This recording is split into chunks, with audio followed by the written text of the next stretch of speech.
The ransomware genre is a subgenre of Five Nights at Freddy's games. While none of these games seem to actually understand what ransomware actually is, the general idea of these ransomware games is to make it appear as though your computer has been compromised by said game. A popular ransomware title you've probably heard of before and that I've actually covered on this channel is Graveyard Shift at Freddy's.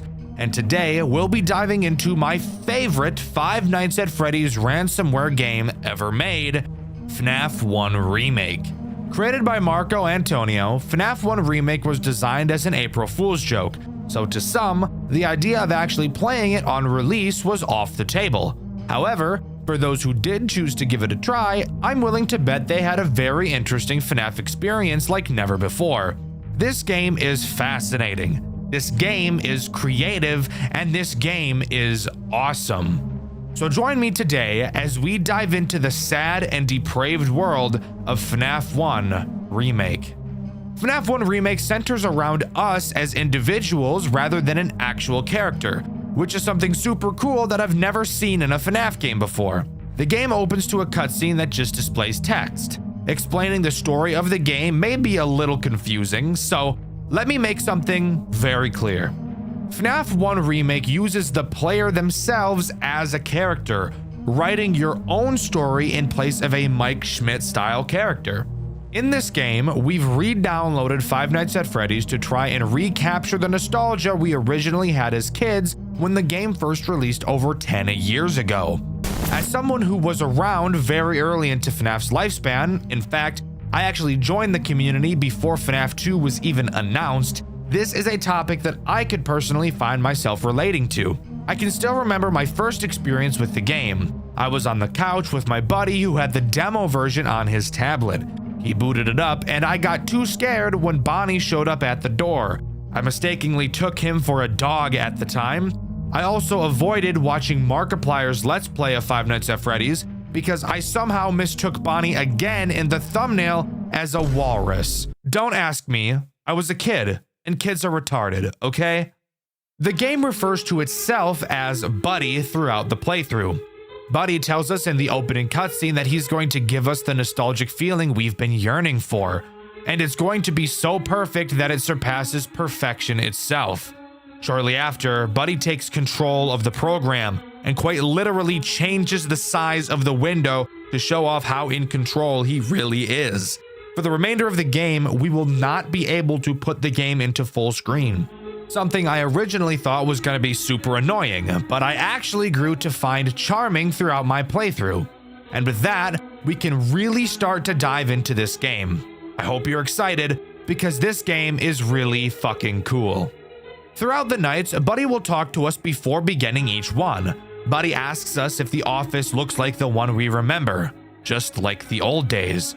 He explains that the main idea of the game hasn't changed. It's a remake after all, and before he can say anything else, Night 1 begins. The only threat introduced on Night 1 is Bonnie, and he works in the exact same way that Bonnie does in Five Nights at Freddy's 1.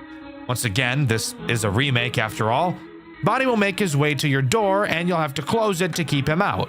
However, Bonnie can actually attack both of your doors instead of just one. But when I tell you that these character models are a whole lot more uncomfortable looking than the originals, I mean it. Oh my fuck! Oh, fuck that, bro. Fuck that.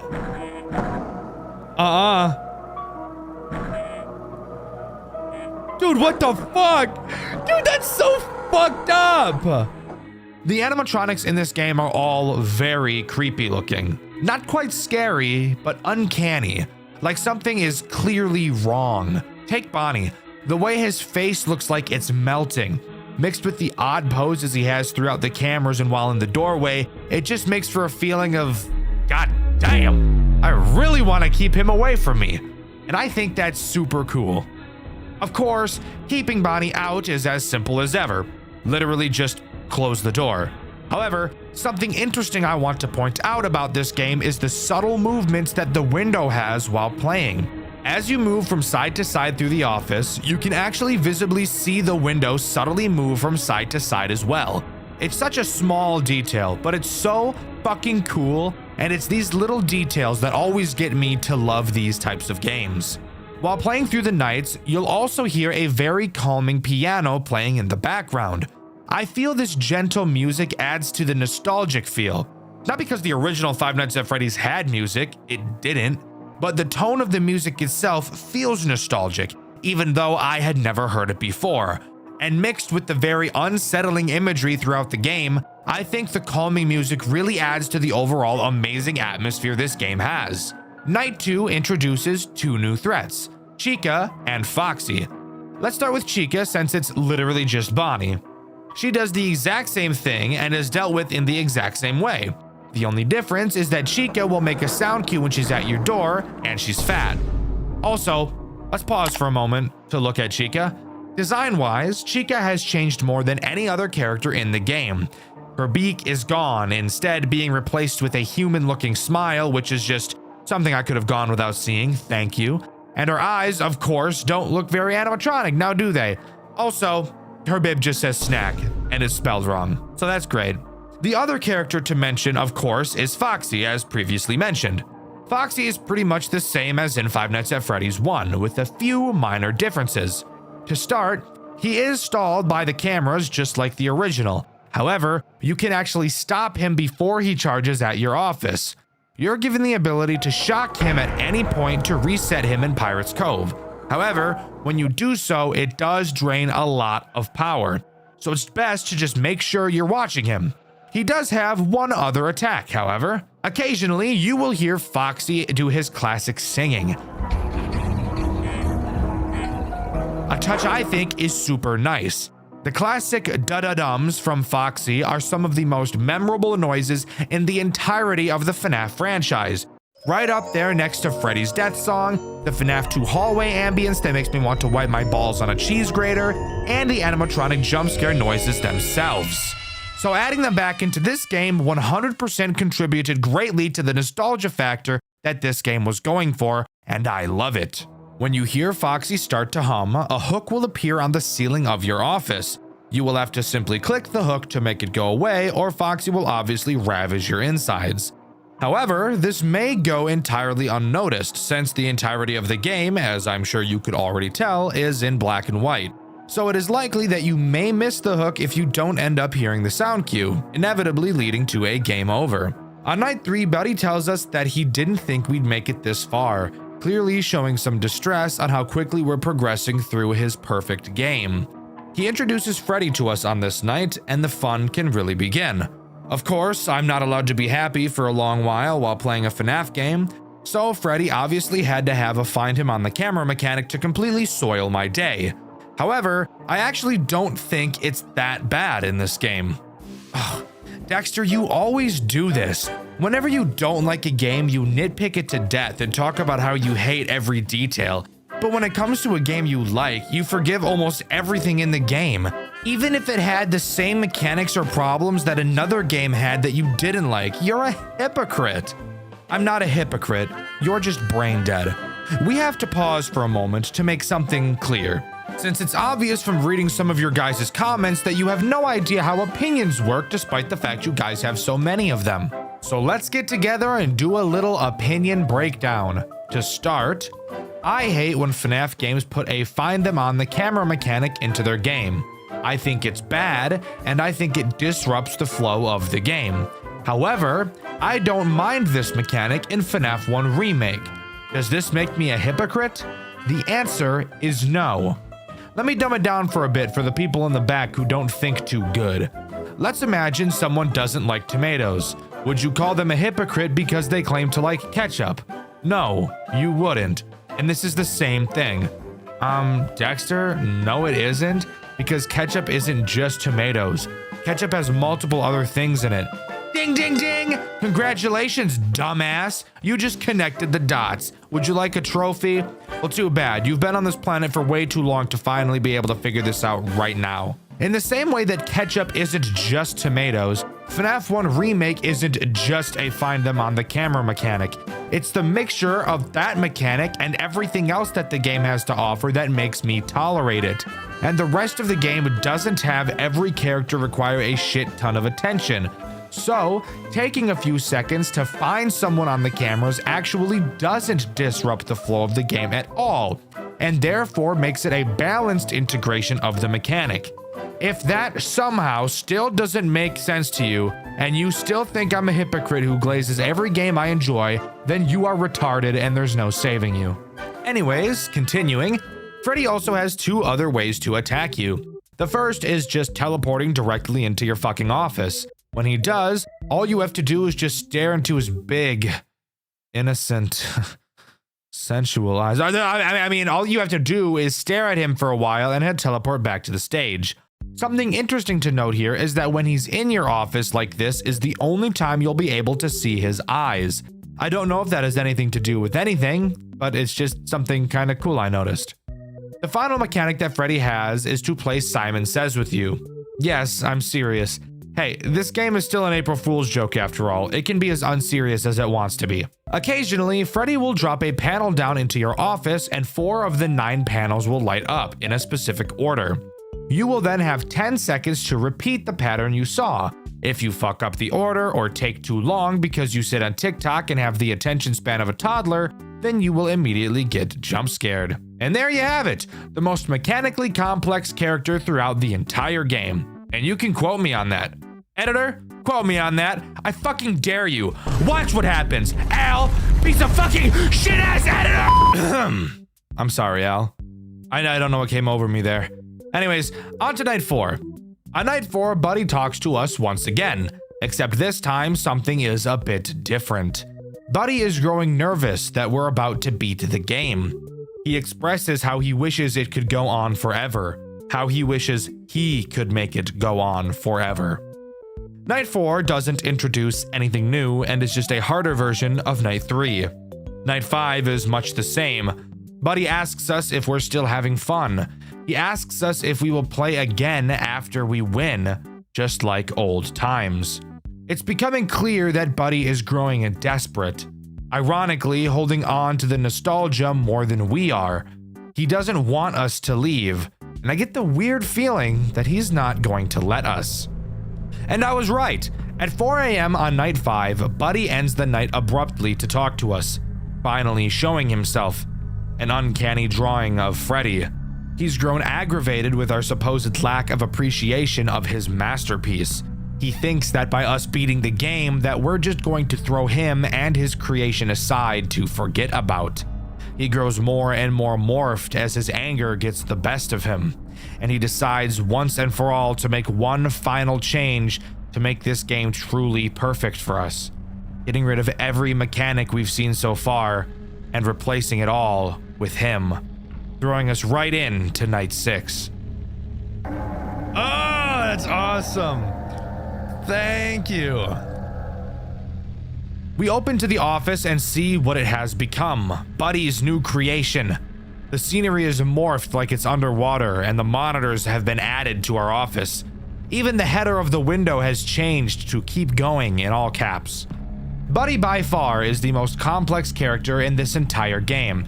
Al, don't you dare play that fucking quote! The most mechanically complex character throughout the entire game.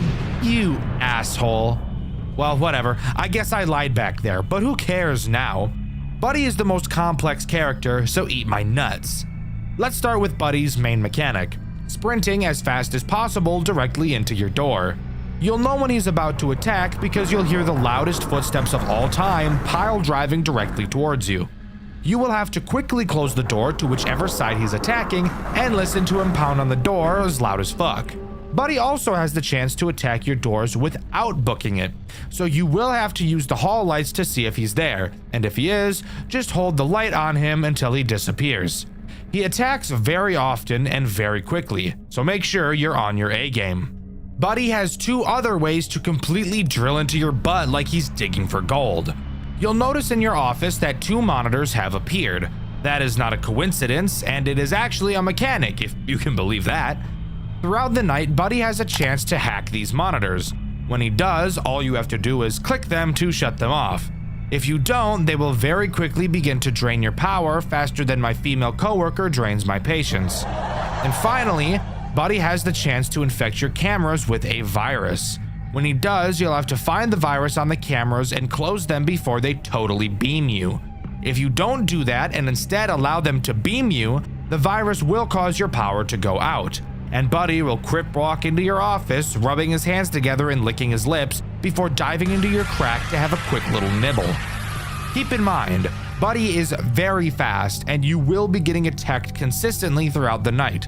There's not a whole lot of breathing room, so this night really pushes the limits to test your nerve control. If you can manage to survive until 6 a.m., we will get the final monologue from Buddy, where he expresses that he failed to accomplish his only goal: create a fun experience for us, the player. He says he'll cease to exist once the game is closed, saying he's only data and checked boxes, breaking the fourth wall and referencing what I can only assume to be Click Team Fusion code, which is primarily made up of checkboxes. He finalizes his monologue by stating he will forever roam around the darkness of our minds and asks us not to pity him. He apologizes one final time and hopes that we had a good time with his creation. And yes, Buddy, yes, I did. And with that, that's all FNAF 1 Remake has to offer. There's not much more besides the custom night and a real-time 6-hour night, which I will not be touching in my entire life, thank you very much. But for a game this good and creative, I think most would be surprised to hear that it was developed in only 2 months. And I think that's fucking crazy. That's such a small amount of time for an indie dev, and I think everyone can agree when I say it turned out great. The game isn't too difficult, the designs are amazing, the atmosphere is uncomfortable and nostalgic, and it does a near perfect job of telling the story of desperation. Buddy's goal was to scare you, to appeal to how FNAF seemed when we were kids, and as we progressed through the nights he grew desperate that we would beat it and we'd never come back. So he forces a 6th night on us in a desperate attempt to get us to stay. But after completing it, he gives up completely. He has nothing left to give us, and he knows that as soon as that window closes, we're never going to play again. And I think this is truly the most amazing part of this game. Fuck the atmosphere, fuck the designs, fuck the gameplay. This story is honestly, if not one of the best I've ever seen come out of any FNAF game. Or really any game for that matter, ever. And that cannot go overlooked. When I'm looking for FNAF games to cover, I usually look for a few baseline things, a few bare minimums. However, I do also look for games that have a bit of a goofy aspect to them. For example, the fact that Five Nights to Remember literally has Gooner bait built into it. I think stuff like that is pretty funny, so it's definitely something I look for when determining which games are going to get a Dxtr White video. The game I've played recently started fairly normal with a gameplay loop I enjoyed. However, near the end, something happened that was so completely out of left field, I was at a loss for words. What the fuck am I looking at? What the fuck? I'm very excited to talk about this game as I had a very fun time playing. So sit back and enjoy the ride as we dive nuts first into Animatronic Memories. Animatronic Memories starts as many official FNAF games do, that being showing a newspaper clipping asking for a security guard to monitor the building at night. Excited, jumping for joy, and kicking our feet and shit, we accept the offer and start our first night on the job. Entering our new office, we look around and notice that this place is clearly not very normal. Able to look in 3 directions, directly in front of us we have our computer, which lets us view our cameras.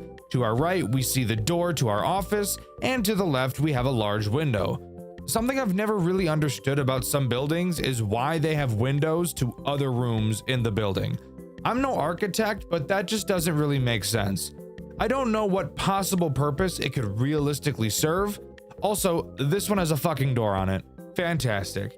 This game doesn't use a power system. Side note, I am so glad more FNAF games are choosing to move away from the power mechanic. I personally never found it very enjoyable, so I appreciate that many games are choosing to remove it so that your strategy can focus more on nerve control and skill rather than balancing a number. In a game where my only 3 actions are checking lights, closing doors, and watching cameras, boy do I sure love it when a central gameplay mechanic is limiting how much of those actions I'm allowed to do. It's so much fun. But anyways, since this game doesn't use power and there are 2 doors, I was curious how this game would pull that off. Let's begin with the window door. This one is very easy. If you're not holding the door down manually, it will automatically rise. Simple. Now let's turn our attention to the much more interesting door, the one that's actually a door. This door, you'll notice, has 3 fuses that connect to it. Just like Five Nights at Candy's, the longer you have a door closed, the higher the meter beneath it will rise. But unlike Candy's, this game actually used the mechanic in a much better way. If your meter is to increase fully, one of your fuses will break and the meter will reset. If you lose all 3 fuses, you will no longer be able to close the door, and the animatronics will very quickly close the gap on you and very quickly close your mouth so you don't make too much noise when they're obliterating your guts like iDubbbz obliterates his reputation. And that's really all you need to know to be able to play this game. All the mechanics are incredibly simple, which I think a lot of people could agree with me when I say that's a breath of fresh air, especially when it seems like every new FNAF release is just trying their best to get on the max mode list. But anyways, on to the threats that this night introduces, that being Bonnie and Chica. Let's pause for a moment. I want to really take the time to appreciate these character designs. Not only are they creepy, not only are they gorgeous, but they're also extremely uncanny. Looking at these characters just makes me uncomfortable in a very unique way. Especially Chica, like fucking ew. Anyways, let's start with Bonnie. Bonnie does exactly what you'd expect him to. He starts on the show stage, randomly walks around the cameras, and eventually lands at your door. Which again, with the way these characters look, it's just really fucking uncomfortable looking, which I love. All you need to do is close the door and you're a-okay. He'll pound on the door and you can reopen it. Chica is much the same, except she's fatter. Since these two are really just here to teach you the basics, beating the night is very easy. But before we can move on to night 2, we get the pleasure of talking about the very neat post-night minigames. After each night, we get to play a repairing minigame. I will say, technically speaking, these aren't really games at all, more just a holding down the mouse simulator, but I love little extra things like this. I would have enjoyed them in a game like Jolly as well, but unfortunately for that game, especially Jolly 3 Chapter 1, the minigames there take so fucking long, I'd rather rip out my own catheter than ever play them. However, in this game, they're short, sweet, and pretty fun for what they are. We're always tasked with replacing a piece of whatever animatronic is given to us. On night 1, that's Bonnie. The challenge of these nights, if you can even call it a challenge, come in the form of the character behind us, a ratchet-ass looking female balloon boy who probably has a clussy. What the fuck? Holy fuck! Throughout the minigame, you will hear her making noises behind you, slowly inching closer and closer. When she gets too close, you'll have to quickly whip around and fucking tase her, which I think is just awesome. Afterwards, she'll back up off you, and the cycle continues. Overall, not too difficult, but something extra that I think adds some spice to the game. Something you'll notice about the night sections is that they feel a lot shorter than most FNAF games, and that's because they are. But where the game lacks in length of night segments, it totally makes up for in the form of its 8-bit minigames. Usually, I fucking hate these, but I actually don't mind the minigames found here. Let's go over the post-night 1 8-bit minigame. The purpose of these minigames is exactly what you'd think, that being introducing lore and of course sliding in some secrets that allow for a different ending. This game only has 2 of those, thankfully, so I'll be going over the process of getting the true ending right now because no shit. In the first minigame, you play as Freddy. It seems that throughout these minigames, all the characters are preparing for a party. In each minigame, whichever character you play as will have a different task to complete. Freddy's task is being a fat lazy fuck and just talking to the other characters. Wow, Freddy, you're really taking pages out of your toy counterpart's book, huh? Fat lazy piece of shit. Yeah, watch all your coworkers do the work and still take the credit at the end, dick. Anyways, completing the task is obviously not what's important in these minigames, as if you are to complete the tasks, the minigame will end and you won't be able to collect the secret item you need for the true ending. What you should really focus on doing is finding a glitched sprite somewhere around the building. Very similar to going into the glitched areas in FNAF World. For Freddy, the wall will be glitched between two tables at the bottom of the map. Touching this glitched area will bring you back to some black space Amori type shit. In this black space, all you have to do is find a Freddy plushie and bring it to one of the crying children. After doing so, you'll be met with a black and white animatic, in which you're in the POV of a kid entering a Fazbear location before getting lured into the back room by a man in a bunny costume. Fuck that molester, bro! Get him out! No, get that fucker out of here, bro! Oh my god.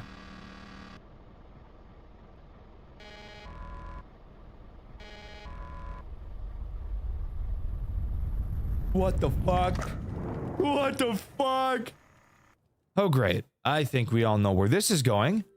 Moving on to night 2, which introduces one new threat. That being Freddy himself, the hulking, titanous, gargantuan ass bear. He attacks the door exactly like Bonnie and Chica, except he does something even more cancerous. He will also attack your door, except he moves through cameras a lot faster than Bonnie and Chica do. And once he reaches your door, he'll enter a lot faster than them as well. Instead of jump scaring you, he does like Phone Guy says and gets a little bit quirky, choosing to reach his hand into your fuse box and immediately break all of them, then jump scare you. Now, as cool as that is, I do have to ask the question, if he kills you after doing this, then why doesn't he just kill you? Don't get me wrong, I love little details like this and I'm not necessarily complaining, but it's a genuine question. I'm assuming the dev just didn't want to have 3 characters appear to do the exact same thing, even though, to be fair, Bonnie, Chica, and Freddy all end up doing the exact same thing, just at various speeds. This is something that could be attributed to laziness, but you have to answer whether you think it is for yourself, and I'll be talking about it a little bit later. Post Night 2 repair needs you to fix up Chica and her cupcake. Ew! Ew! Bro, this bitch is disgusting, dude. Again, this is much the same as the last one. Tootsie, which, yes, by the way, is that clown's name, is more aggressive, but it's still pretty easy to deal with. However, the Post Night 2 minigame is different, and that makes me excited, because, would you believe me if I said this, I will actually enjoy talking about the lore in this game. I know, crazy. Turns out, when I'm told a story where I don't have to spend a billion fucking hours searching for answers, that actually makes it fun. Anyways, in this minigame you play as Bonnie, and the goal of the minigame is to do some sweeping, aka manual labor, something Toy Freddy would avoid at all costs because he's unemployed. But fuck actually doing the task at hand, that's for retards. Instead, we're going to warp the fabric of space and time by touching a busted up table and be teleported directly to hell. Doesn't that sound way better than doing the everyday tasks of a customer service job? Awesome. Well, once you enter black space, all you need to do is find a Bonnie plush and once again give it to one of the crying children. Once again, afterwards we get a cutscene where we're in the POV of a child, this time being bullied by some fat ass children. Have you guys ever realized that like every bully that's ever existed is about the size of a Ford F-150? Whatever. We get saved by the man in the bunny suit and then immediately get betrayed and murdered. That's right, kids. Not only can you not trust your peers, you can't trust adults either. I guess we should all just give up. Night 3 time. What's the new threat introduced here? And will it have a different mechanic than everything else we've seen so far? This night introduces a fan-made character, something I don't often see when fan games use the official characters. This character's name is Anne, a female Foxy equivalent.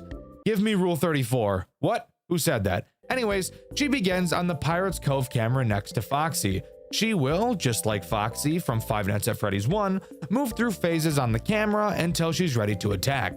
When she does, you'll be able to see her run off of the Pirate's Cove camera, wherein she will then book it to your window. When she arrives, you will have to quickly close it until you hear her leave. So, hey, something new, kind of, not really, it's just another door, but I guess that's better than nothing.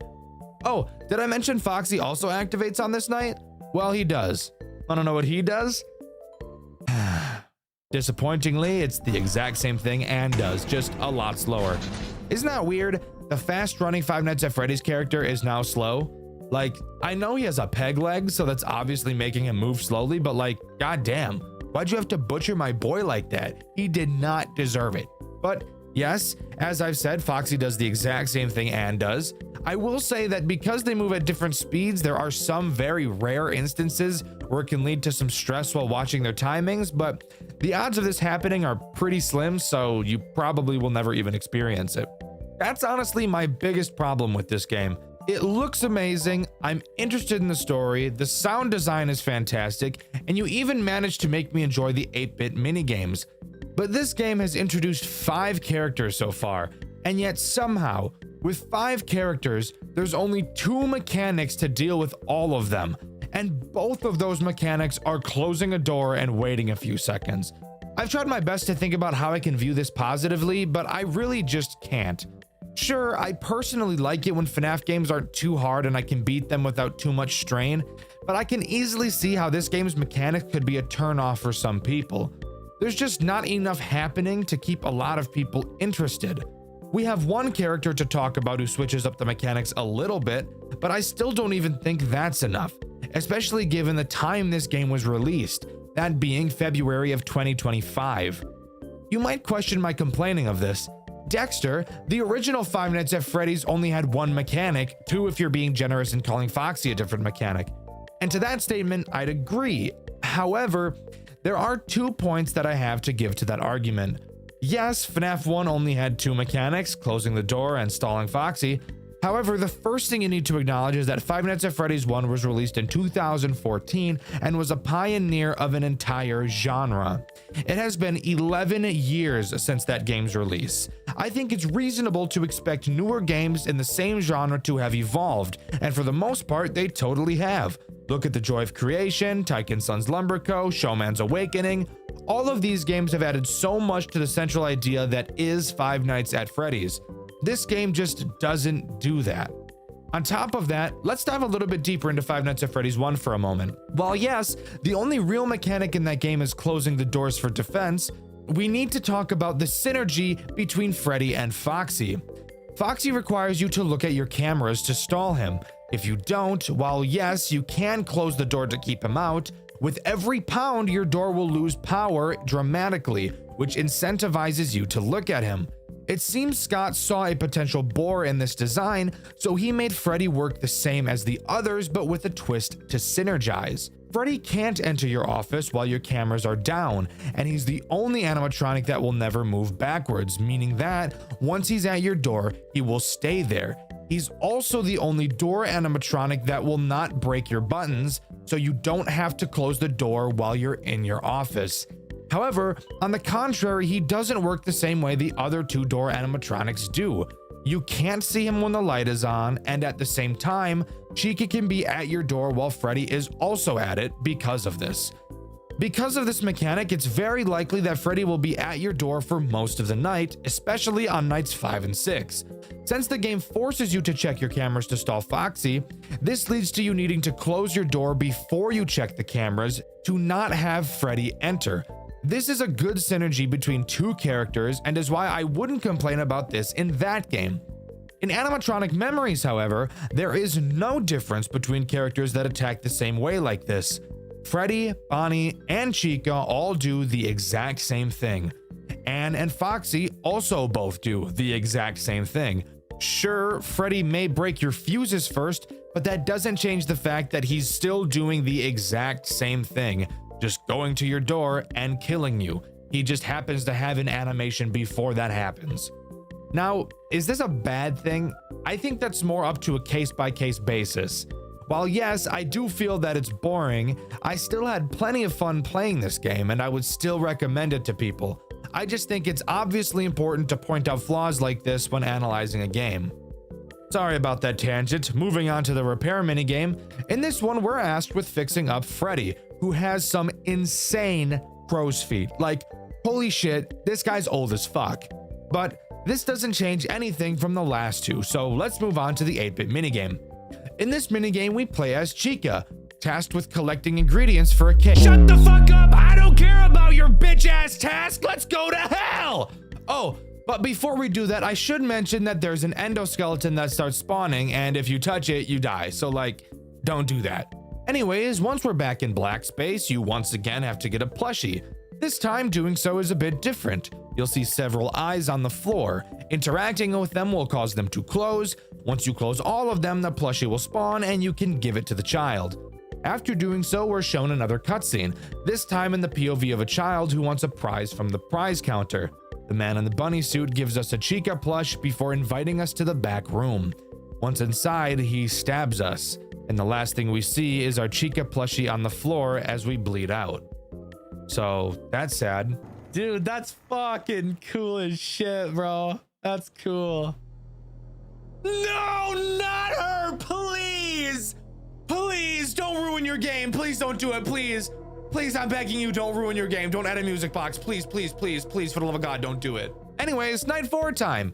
This introduces Harley. What? Who the fuck is Harley? Well, the marionette, of course, duh. The marionette thankfully doesn't work in the way you think she does. No music box to wind because the developer of this game isn't Satan. The marionette has 2 different ways of attacking you, something I think is awesome. I think it's super cool when characters can do more than one thing, and I think it's something I'd like to see more often. Her first attack consists of her attempting to shut down the cameras. When she leaves her box, the camera has a chance to glitch. If it does, you have to quickly find her on one of the cameras and press a newly appearing sound disruption button to make her fuck off. The other option of attack is through your vent. I didn't even tell you guys that we had a vent because it's really never really important. Instead of glitching the cameras, when Harley leaves, she can make a bell noise as well. When you hear that, you will need to quickly check the kitchen camera and shock her ass, because once she enters it, you're gonna be completely done for, as there's no way to stop her once she enters. Oh hey, something new! Fortunately, sound cues were added so she's not completely AIDS, but if you can beat her, which shouldn't be too difficult, we move on to the repair section where we have to fix Foxy, who, holy shit, has seen better days. God damn, what'd they do to you? First a peg leg and now they filleted you? What the fuck? But after that, we can move on to the 8-bit minigame. Hooray! In it, we play as Anne. Who gives a fuck what the task is? Let's go to the black space using another table. Hooray! This black space section is confusing. So confusing, I actually don't even know how I completed it. Basically, as you walk through black space, you'll see several character symbols on the ground. Then, at the end, you can find several symbols that you can change into a sort of code. You might think, oh hey, just input them in the order you saw them. That's what I thought too. But, at least when I was playing, that was seemingly impossible. Then, I noticed that a few of the squares had a symbol that no other square had. So I tried to see if each square had a unique symbol, but they didn't. Then I noticed there was this dark rabbit symbol that didn't appear anywhere else in black space. So I tried to input that into each square, but that also didn't work because not every square had one. I'm so serious, I have no idea what the intended puzzle is here. I ended up just randomly guessing it, and eventually I got it. I guess set that to Foxy. Set this to Bonnie. Set this to Chica. I literally do not know what I did. I promise you, I literally do not know what I did, but I did it. If you guys have any idea what the intended solution to this puzzle is, please let me know in the comments. But once you get the plush and give it to the child, we take another look at another cutscene. This time, the man just ganks some random ass kid who was just standing there minding their own business and murders them. No motive. Jesus Christ. I'm not going to bother talking about Night 5 since it's just a harder version of Night 4.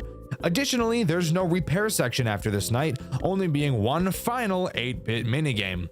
In this one, we play as Foxy. Going into black space, we can place all the plushies we've collected on podiums, which will give us the Foxy plush.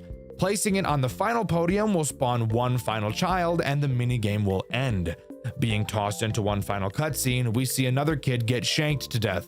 Amazing and deserved. Shouldn't have been a child, dumbass. But what about Night 6? Well, of course, as usual, we were told not to come back tonight, but we said fuck it, we ball, and decided to come back anyways. Nobody was present, we enter the office, but get a strange feeling that we're being watched. Night 6 is just a harder version of Night 5, but however, if you got the bad ending by not collecting the plushies in the black space and the 8-bit minigames, this night will be completely different, but we'll cover that later. After completing the night, a literal masterpiece of a cutscene plays out. Seriously, I can't undermine how amazing this cutscene really is. It starts with us standing in front of the arcade machine. Our suspicions are confirmed when Afton comes up behind us and fucks our shit up, knocking us out. Soon after, the arcade game glitches as fuck, and all of the animatronics walk into the back room. And let me tell you, they're itching to serve up a knuckle sandwich. Jesus Christ, cut that out, that's corny as fuck. Afton pulls out a shocking device to fuck with the robots, which shuts them down. Thinking he's won, Afton lets his guard down. That's when the spirits of the children attack him. They loosen a pipe on the wall and break it off. They shove Afton onto it, and as the pipe impales his chest, his lungs fill with blood. He slowly dies, staring at the ones whose lives he so easily took. We wake up to see the souls disappearing, finally able to rest. We leave the building, and Animatronic Memories comes to a close. That is, if you chose to do the true ending. And even though that final cutscene is actually a cinematic masterpiece, I actually think the bad ending is more enjoyable. Why? Well, if you don't collect the plushies, when you re-enter the building on the overtime night, instead of entering the office, we go into an unknown room with several bags laid on the floor. Opening them up, we find the actual fucking remains of the children. What the fuck? This game is so cool. Caught off guard, Afton kills us. However, before we can pass on, a shadow rabbit pulls us into the darkness and we enter another fucking dimension. What the fuck am I looking at? What the fuck? That's right, the overtime night in this game is different depending on which ending you get, and goddamn, that is one of the coolest things I've ever seen. You'll notice that this office is set up in the same way as the normal office, having 3 directions to look in, one your desk, another your door, and the final being your window. Let's go over each threat because there's a few of them. Starting with the shadow rabbit, you'll have to constantly watch your cameras in case he appears on one of them. When he does, you have to press the big goofy ass red button on your desk to make him disappear. And that's really it for him. And that's actually the only reason you ever have to check the cameras. So, how do the other characters add anything of substance? I'm glad you asked. I'm gonna tell you because it's a fucking review, dumbass. You'll also notice on your desk you have 2 masks. Now, if you're anything like me, seeing these 2 things scare you a little, but I promise, the mechanic with these 2 isn't ass at all. Occasionally, you'll see either a fucked up baby clown face or a Ballora looking face appear on your static monitors. Whichever face you see is the mask you will have to put on until the face goes away. Bada bing, bada boom, that's another threat down.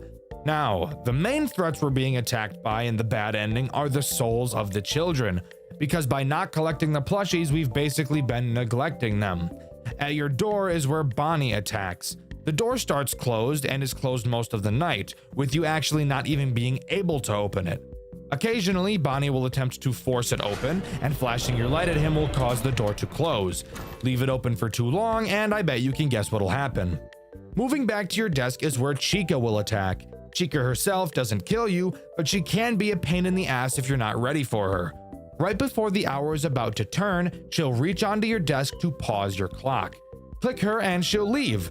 But you have to be fast. If she manages to pause your clock, you'll have to complete that hour again, making the overall night last longer. This is honestly a mechanic I think is pretty damn interesting. While yes, it's annoying if you don't catch her, the way to beat her is easy enough that it isn't bullshit to deal with. Easy mechanic with a horrific consequence. I love it. Moving to your window is where Foxy and Ann are. Sadly, once again, both do the exact same thing. Occasionally, they'll pound on your window, which is now boarded up by metal bars. All you have to do is hold your flashlight on them and they'll eventually leave. Very basic. Once again, literally identical to Bonnie, just in a different location. Shine your flashlight, they leave. The final threat is Freddy, who, once again, like Chica, can't kill you by himself, but is a big annoyance. Occasionally, he'll jump in front of your face and block your view.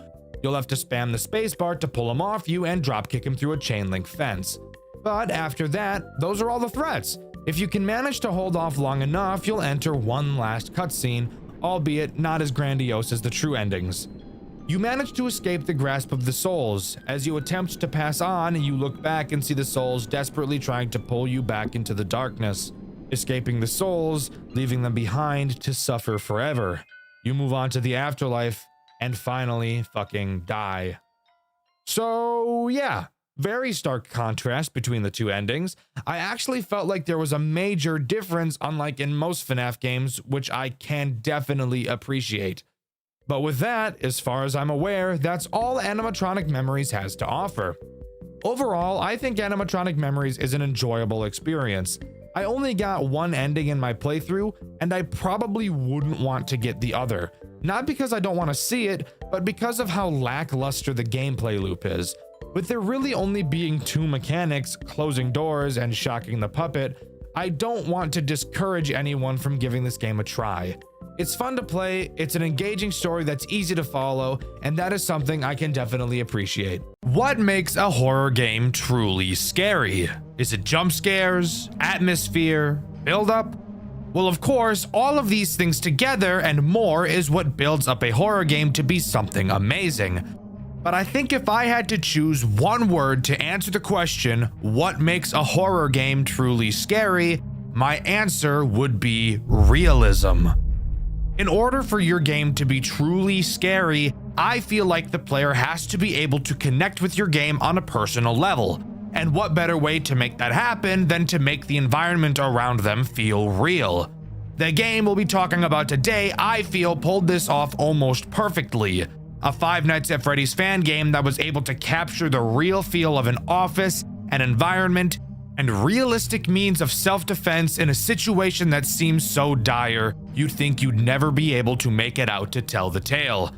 The game we'll be covering today is Freddy's Reanimated, the most realistic FNAF game ever made. Reanimated does not begin like most FNAF games tend to. This game opens to a dark void. We're told that when we die, we will be brought back to this void and that we won't be remembered. However, if we are to be remembered, what is the name we'd like etched into our headstone?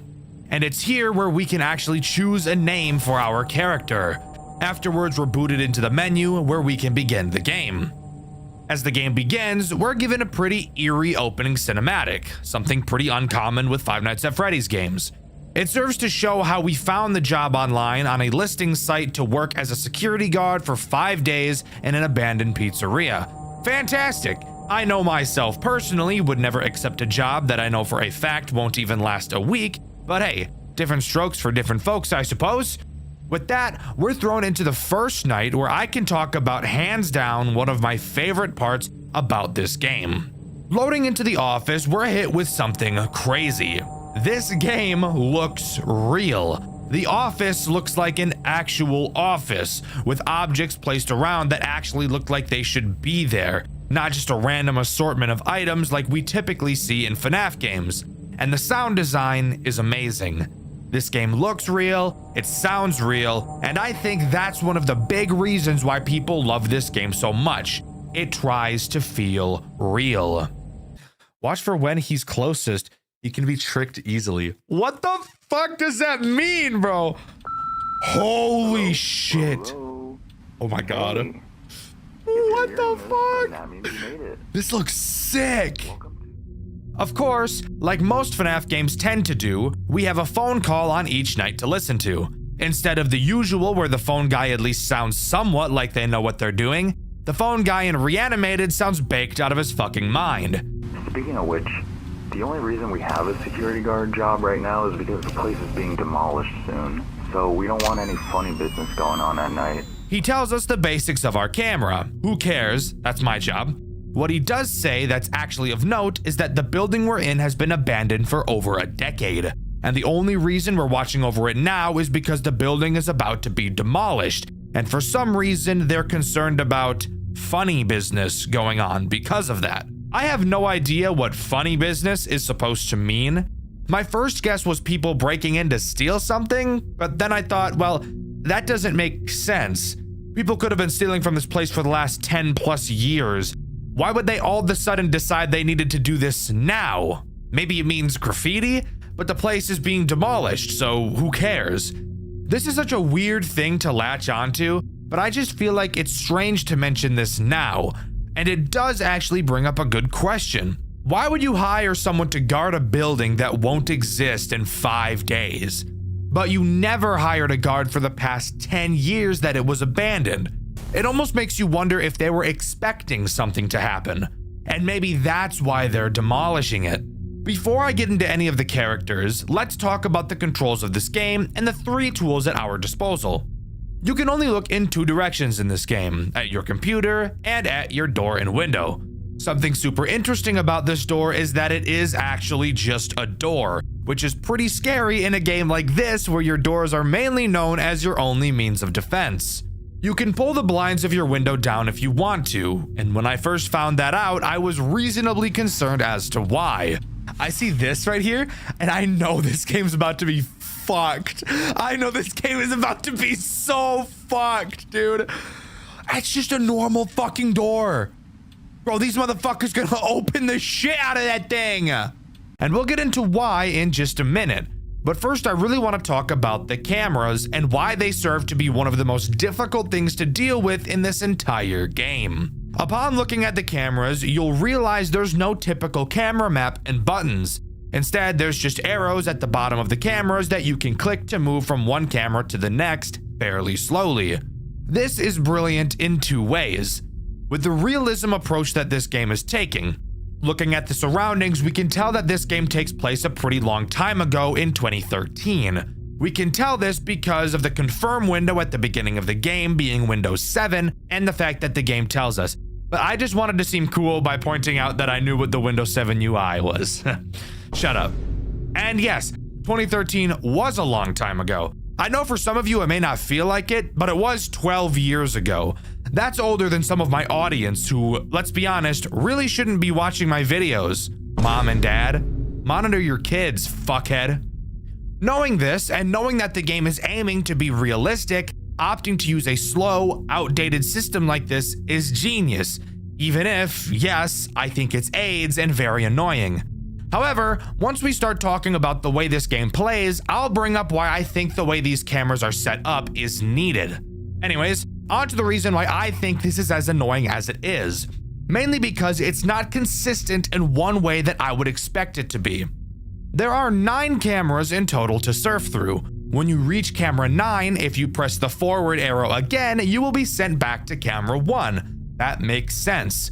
So, what do you think happens if you press the back arrow while on camera 1? If you said you go back to camera 9, you would be completely wrong because the back arrow doesn't even fucking exist on camera 1. Why is this the case? I have no idea. If it was consistent either way, this wouldn't bother me, but you can cycle in one direction and not the other. And yes, this is noticeable and it does matter. Now we can finally talk about the first threat this game throws at you. I'm sure you could have guessed who it is. That's right, it's Chica.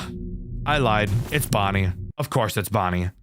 Surprisingly, each character in this game attacks you in a unique way. Even though we only have 3 tools, this game somehow manages to make each character vastly different from one another, and I think that's amazing. Bonnie's main goal is to sneak into your office. He will move around the cameras until he gets to your door.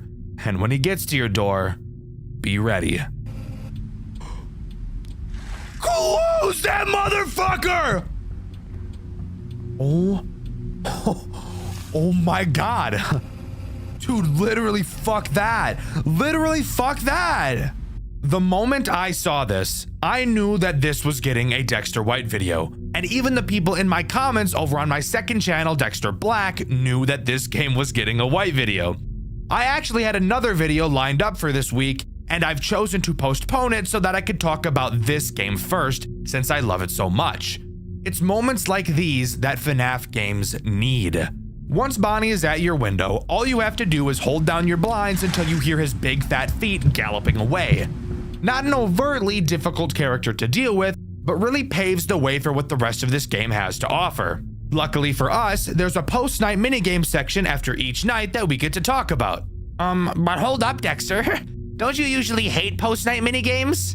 Yeah, typically I do. However, This game's post-night minigames don't make me want to shove a porcupine in my asshole backwards. There's no repetitive 8-bit minigames, and again, what we're doing in these minigames still feels realistic. After completing the night, we get another call from the phone guy. He asks us before we head home to go into the storage room and find an old computer, which we can use to upload some old pictures and footage of the building to the cloud. He says he wants to upload some of the interesting stuff to his personal blog, which I'm sure violates some sort of contract, but who am I to care? I break the law all the time. For example, if I was in the UK, I'd probably be arrested on the spot because of the language I choose to use. Anyways, something I think is cool is that we actually get to walk into the back room. We don't just miraculously get placed there. This will become important later, by the way. After walking into the storage room, we can access the computer and start uploading files to the cloud. You'll notice that you can turn to the exit of the room. For now, it's unknown why. After waiting for ages for the upload to finish, we walk out of the storage room and finish out our shift, moving on to night 2. On night 2, we get another call from the phone guy, where we find out that our player is actually trying to do something about the fact that the characters are moving. Apparently, we sent an email to the phone guy explaining that we saw Bonnie moving. We called him the creepy rabbit, which seemed to frustrate the phone guy a little bit, to the point he corrected us on his name. Oh yeah, and that creepy rabbit you were talking about? He has a name. It's Bonnie. Sure, this could have just been playful, but I get the funny feeling it's not. The threat introduced on this night is Chica, arguably the least threatening character in this entire game. Chica will randomly wander around your cameras, and she has the chance to charge at your door from 2 of those cameras. Except the difference with Chica approaching your door is that closing the blinds will not stop her. She can attack on cameras 2 and camera 4. You can tell when she's going to attack based on the position she's standing in. On camera 2, she'll be very close to the camera, and in camera 4, she'll be on the very left side of the camera. When she is in either of these 2 positions, you will need to use the flash button on your cameras to flash said camera and scare her away. You may be wondering why there's a flash on these cameras. That's not very realistic, and Dxtr, you told me this whole game was realistic. And now hear me out. Usually I'd agree with you, but I want you to take that concern like a boomerang and launch it as far away from you as possible. Night 2's post-night minigame has us go back to the computer in the storage room to fiddle with the power system. Now this you can complain about because I have no idea what the hell that is supposed to mean. And actually doing the task doesn't really answer anything either. We are shown a series of sliders that we have to quite literally fiddle with. Apparently doing so will reset the power. How do you tell you've put the sliders in the correct spot? Well, you just have to do trial and error. Move one slider a single place, press reset, and if it turns red, change it again. This is very monotonous. If only there was something else on this night to cure my boredom.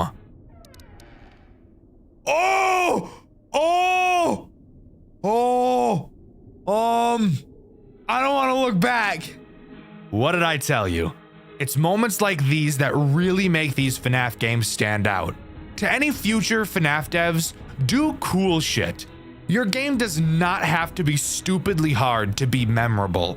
It just has to do cool things. And this is some of the coolest shit I've ever seen. While looking at the computer, Bonnie will slowly try to creep closer and closer to you. You will have to look back at him lest he shoot his Jeep juice all over your spine. You can actually watch him walk backwards while you look at him, almost like he knows you've noticed he's moved, and is attempting to readjust himself so you go back to looking away. What the fuck? Oh my god, oh my god, oh my fucking god! Did you see that shit? Motherfucker just crip walked back, he moonwalked. It's honestly some of the creepiest shit I've ever seen come out of a FNAF game, and I love it. After completing this minigame and turning towards the door, you'll realize that Bonnie has gone away. Obviously getting bored of you because you're boring. So all we have to do now is walk out of the building. You want me to walk out that motherfucking door? You honestly want me to walk out that fucking door? I mean, I'll do it, but fuck. Oh my fucking god! This game is fucking awesome, by the way. But now it's time to move on to night 3. On night 3, the phone guy says he got another email from us because we told him that Chica was now moving too.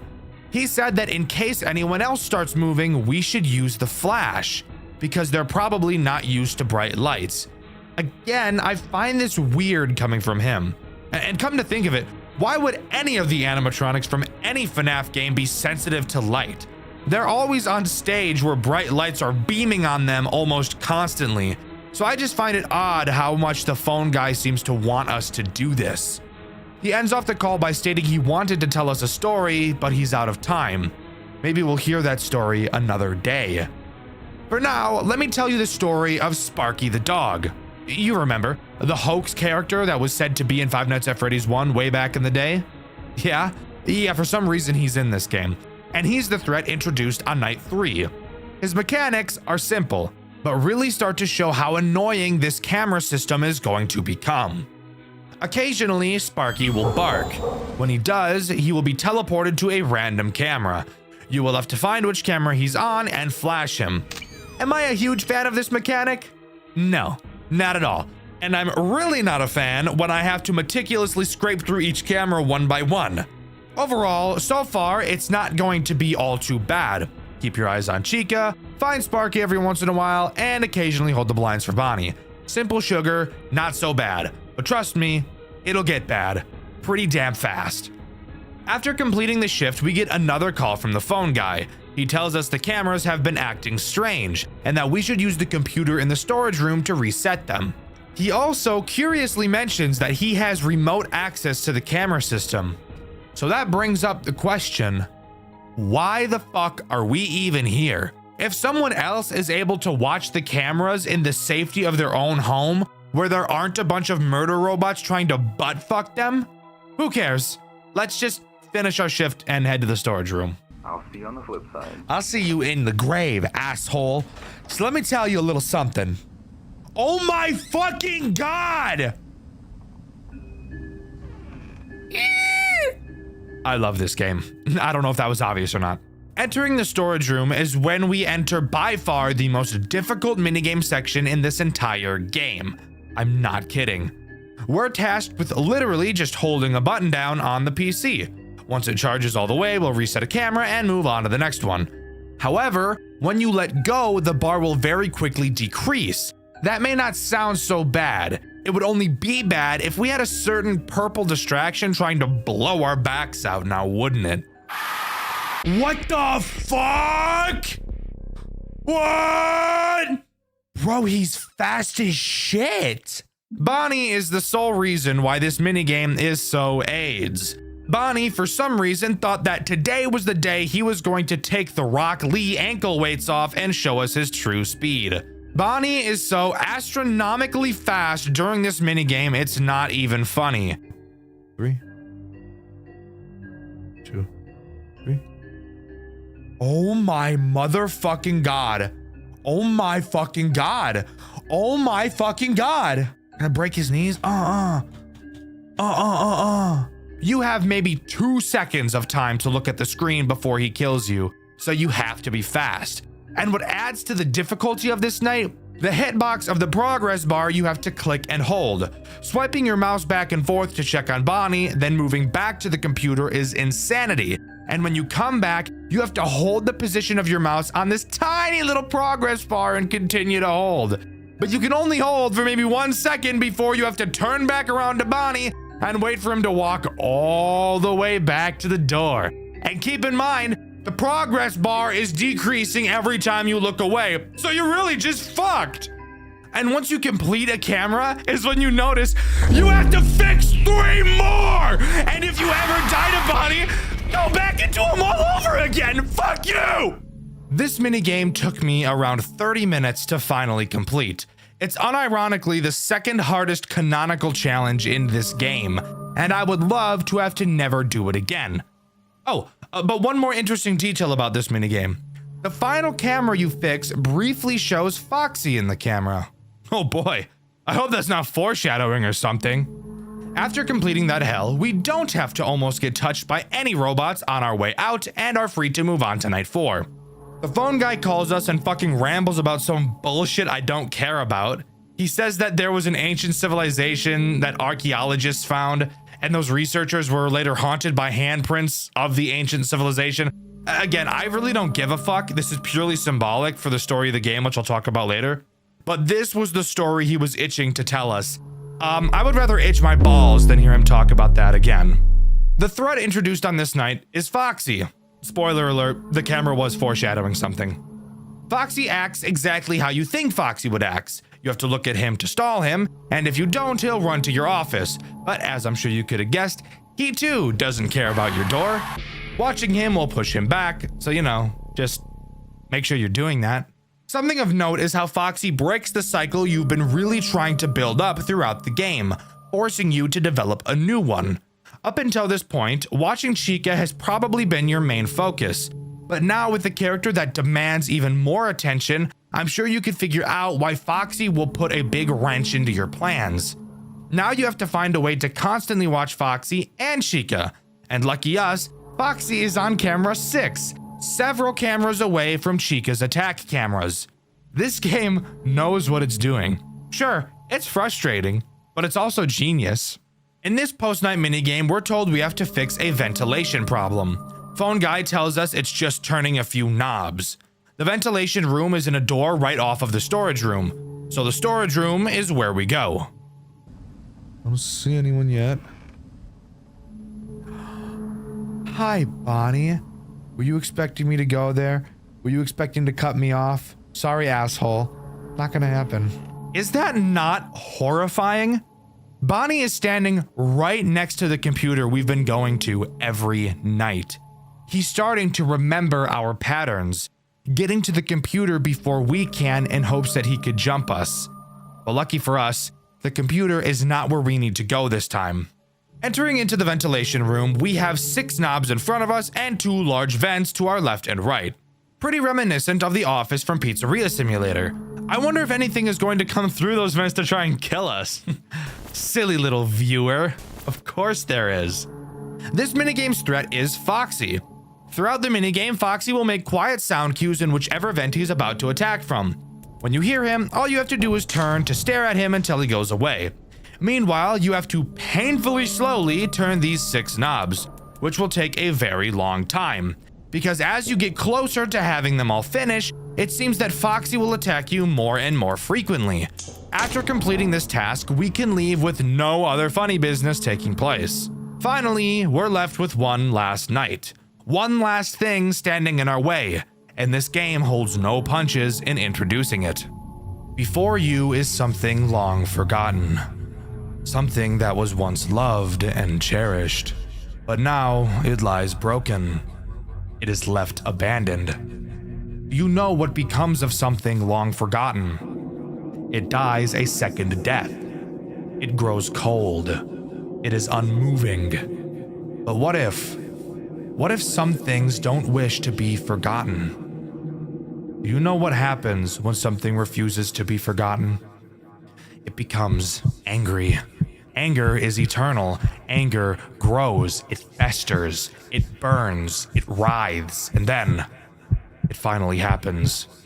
It is given new life. It returns to us. It haunts us. However, it doesn't return as it once was. It returns as something else, something unrecognizable.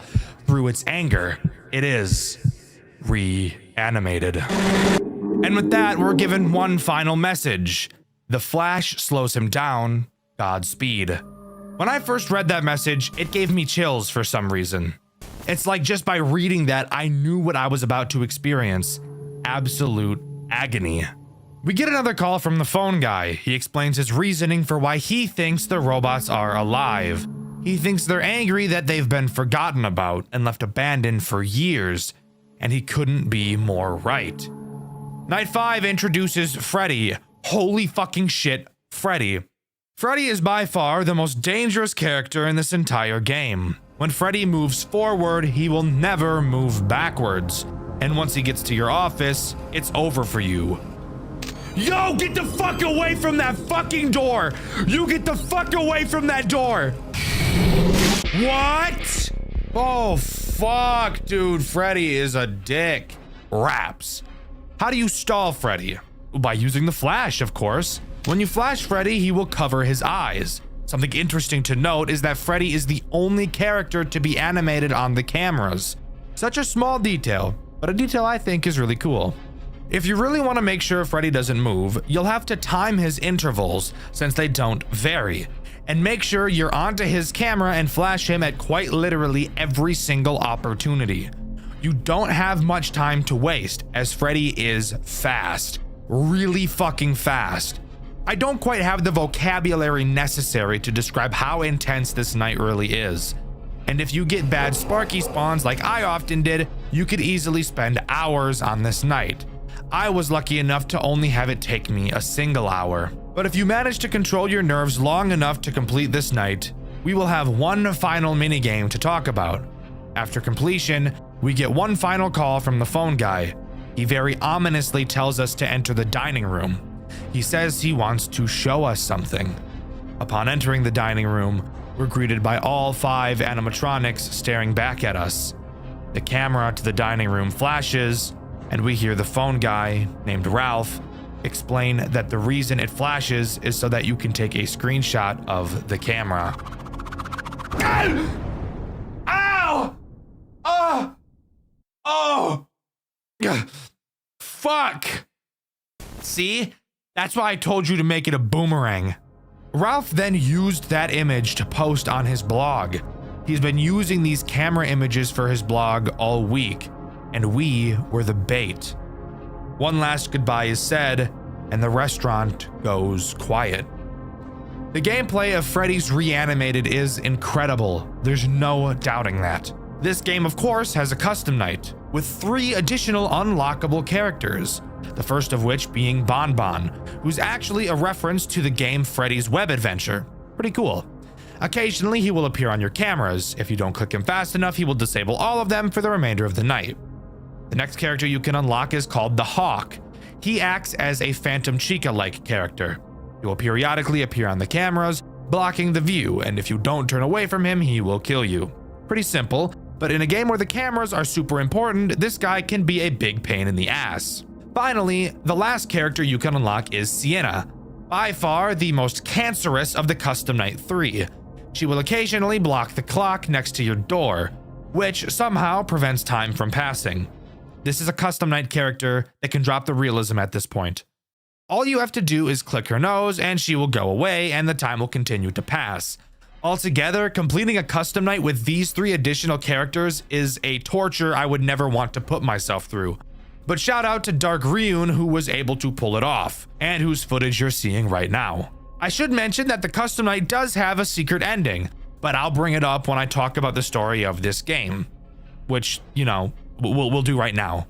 The story of Freddy's Reanimated is honestly one of the most surprisingly thoughtful pieces of writing I've ever seen in a FNAF fan game.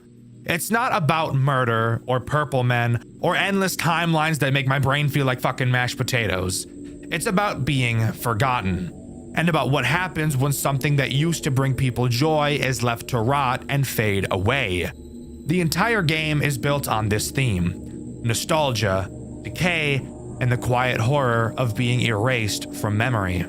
Freddy's Reanimated takes place inside Freddy Fazbear's Pizza Place, a restaurant that's already dead by the time we get there. It used to be loved.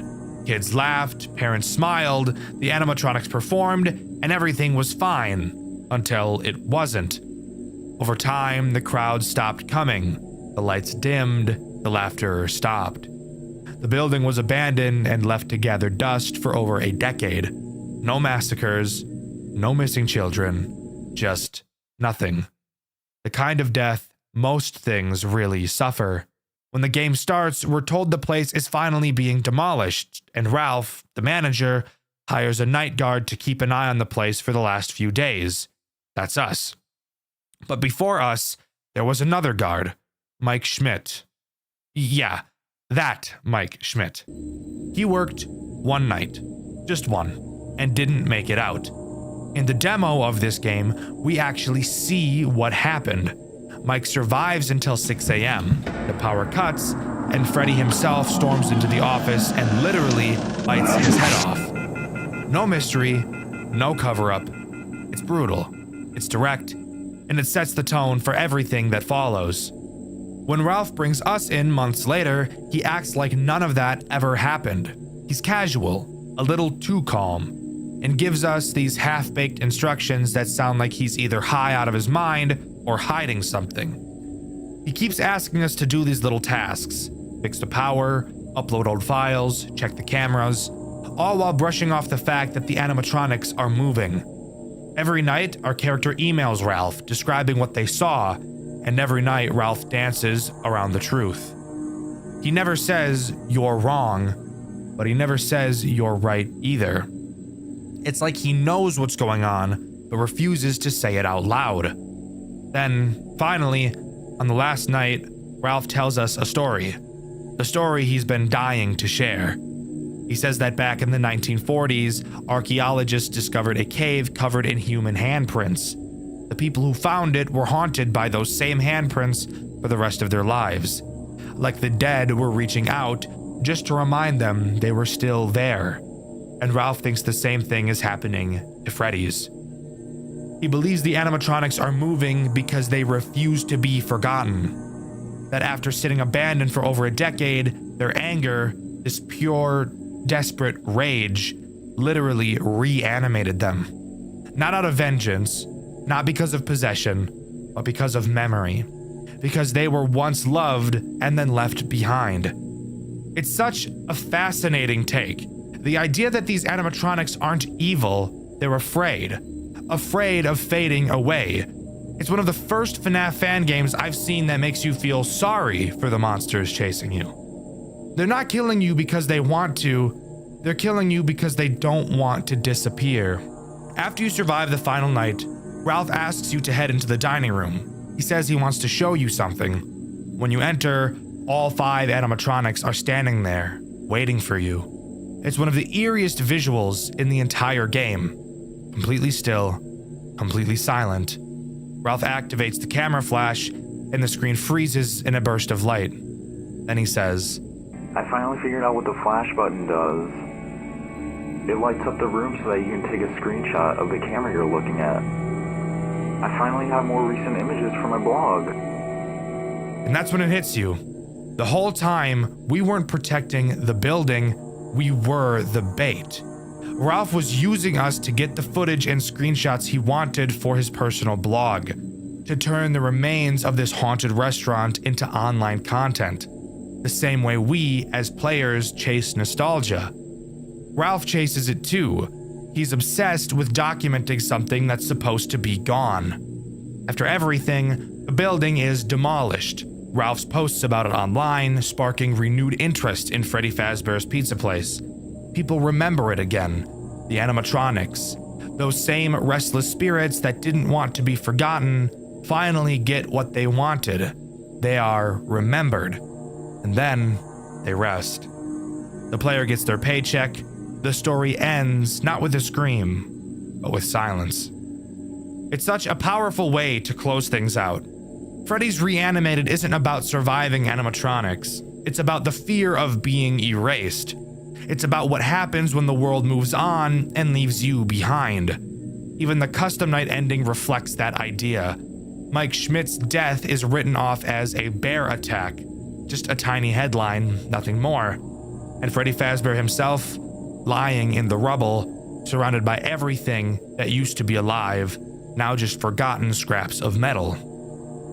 For a game that's meant to be realistic, it's ironic that the story is one of the most human I've ever seen in this genre.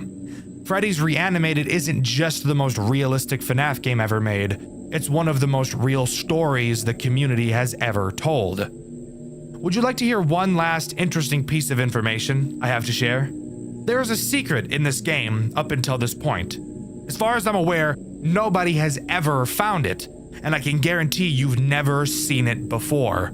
A secret so rare that the chances of finding it exceed luck that no human has ever had. And I want to thank City, the author of the FNAF Fan Game Wiki, for providing me with this information and allowing me to share it with you guys. We know that Michael got bitten and killed by Freddy, but did you know you can actually see Michael's corpse inside of the game? You just have to be incredibly lucky. To start, you must have already beaten the main game. No custom night completion is necessary. Then you have to restart the game from night 1. Before completing night 3, you will have to die at least 5 times. Then, upon beating night 3, when entering the hallway, there's a 1 in 10,000 chance to see the corpse. Slight gore warning, by the way. This is probably the most realistic looking gore I've ever seen in a FNAF game. If you can pull all of that off and get more lucky than any human on Earth, this is what you will see in the hallway. Truly some of the scariest shit I've ever seen. But there you have it. That's everything as far as I'm aware that Freddy's Reanimated has to offer. Overall, this game is one of the coolest experiences I've ever had since starting this channel. I don't think this game is nearly my favorite. I think I like Juniors and Banshee just a little bit more, but it's definitely close. The atmosphere, the sound design, the game design are all borderline perfect works of art. Five Nights at Freddy's games don't scare me. Even the jump scares never typically get me to scream, shout, quiver in my boots, and defecate my britches. However, the game I'll be covering today did. Not only that, but this game, this masterpiece, is probably one of, if not the coolest Five Nights at Freddy's fan game I've ever played. Today, I'll be covering their return to Bloody Nights. Released in 2023 on Game Jolt by Kazovsky, it serves as a prequel to the official Five Nights at Freddy's series, taking place before the events of Five Nights at Freddy's 2. So you already know this game is about to be packed to the brim with lore, and after hearing that, I really begin to quiver in fear, because covering lore makes me want to drop cheeks on my desk and quake my entire house. I personally care much more about gameplay. Can't enjoy the story if the game itself is worse than shitting in a public school bathroom. So let's jump right into the return to Bloody Nights. I'm sure I won't lose my mind, even a little bit. Starting up the game, we're greeted to an opening cutscene, where we can see Spring Bonnie playing a tune and getting his jiggy on. We appear to be inside a Freddy costume, and given when this game is taking place, I can only assume that this is either a Golden Freddy suit or a Fredbear suit. Looking around in the suit, I noticed literally Satan chilling in the darkness. Sup, Satan? And shortly thereafter, we're thrown into the menu. The return to Bloody Nights has the typical Five Nights formula, with a difficult 6th night at the end. Split up into days of the week, it gives it a bit more character, which also makes sense. When a girl asks you what day it is, you don't say the 4th day, you say Thursday like a normal person. But all you little freak geeks probably respond by instantly jeebing in your pants because a woman has never spoken to you before because you're chronically online. Don't lie, we all are. Nothing to be embarrassed about. Jumping into night 1, we first have to wait for a phone call to play out between Henry and William. Since this takes place before the official games, it can only be assumed that at this point in time, Henry already had his restaurant, and William was currently working on his own. Before every night, we get a phone call just like this. Henry checks up on William's progress with the animatronics. William talks and makes me incredibly uncomfortable. Seriously, the voice actors in this game did an amazing job of playing the parts. Oh, and I can't forget my favorite part, getting to hear Henry tell William that safety comes first about 800 times per phone call. I want to make sure that our establishments are safe for everyone who comes through our doors. I still want you to take your time with the project. Rushing things could lead to mistakes. But I do need to move quickly if we're going to open in time. I know, but please keep safety in mind, above all else. Honestly, if I was William and I had to hear Henry tell me the same thing a million times, I probably would have killed those kids too. Moving into the office, we get to listen to yet another phone call. Holy shit, I'm gonna tear my pubes out. I know this game is more focused on lore, but holy shit, I downloaded the game to play it. If I wanted a story, I'd get a visual novel. In all honesty though, the in-office phone calls are actually also great. Again, the voice actor did an amazing job playing the part. He tells us about the restaurant, whatever the fuck. Tell me about the robots, bro. That's what I'm interested in. Night 1 introduces Spring Bonnie. I'm sure you could have guessed. This game takes place in Fredbear's family diner. We play as a guy named Scott, which I might add is probably the whitest name of all time. Spring Bonnie does exactly what you think he does. Starts on the show stage, shimmies around the cameras like he just sprayed some cologne in the air, and brings it around town to your right side office door. It's at this point where I should establish how the doors work in this game. You'll notice that there are no lights. However, you do have a flashlight, so you can flash that puppy into the doorways to see what's there. However, you'll notice that your flashlight doesn't illuminate the entire doorway, so you'll have to move your flashlight around to actually see the full picture. It's also because of this that we get my favorite part of this entire game. Oh my fucking God. Holy shit. Oh my God, that was fucking cool as shit. Oh my God, bro. Holy shit, that was awesome. The moment I saw this, I thought to myself, yep, for sure. This game's getting a white video. The fear in my voice in that clip was genuine. I know a lot of creators on this site like to fake and hype up their reactions because it makes good content, but if you watch my second channel, Dxtr Black, you'd know that all of my reactions are real. So not often will you catch me getting scared like that, but hot damn was this cool. As I'm sure you could guess, when you see Spring Bonnie in the doorway geeked out of his mind, you need to close the door and wait for a sound cue letting you know he's left. With only one animatronic, I'm sure you could guess that this night is incredibly easy, so let's move on to night 2. Night 2 introduces Fredbear. He acts the same way as Spring Bonnie, except he attacks the left door rather than the right. Since that's pretty boring, let's talk about the cameras and why I think this game does animatronic movement correctly compared to other games. Something I've noticed in a lot of FNAF games is that characters have a path. No shit, that's how it's always been. But you'll notice in most games that this path is very basic. For example, I move from camera 1 to 2 to 3 to 4 and then arrive at your door. Very basic.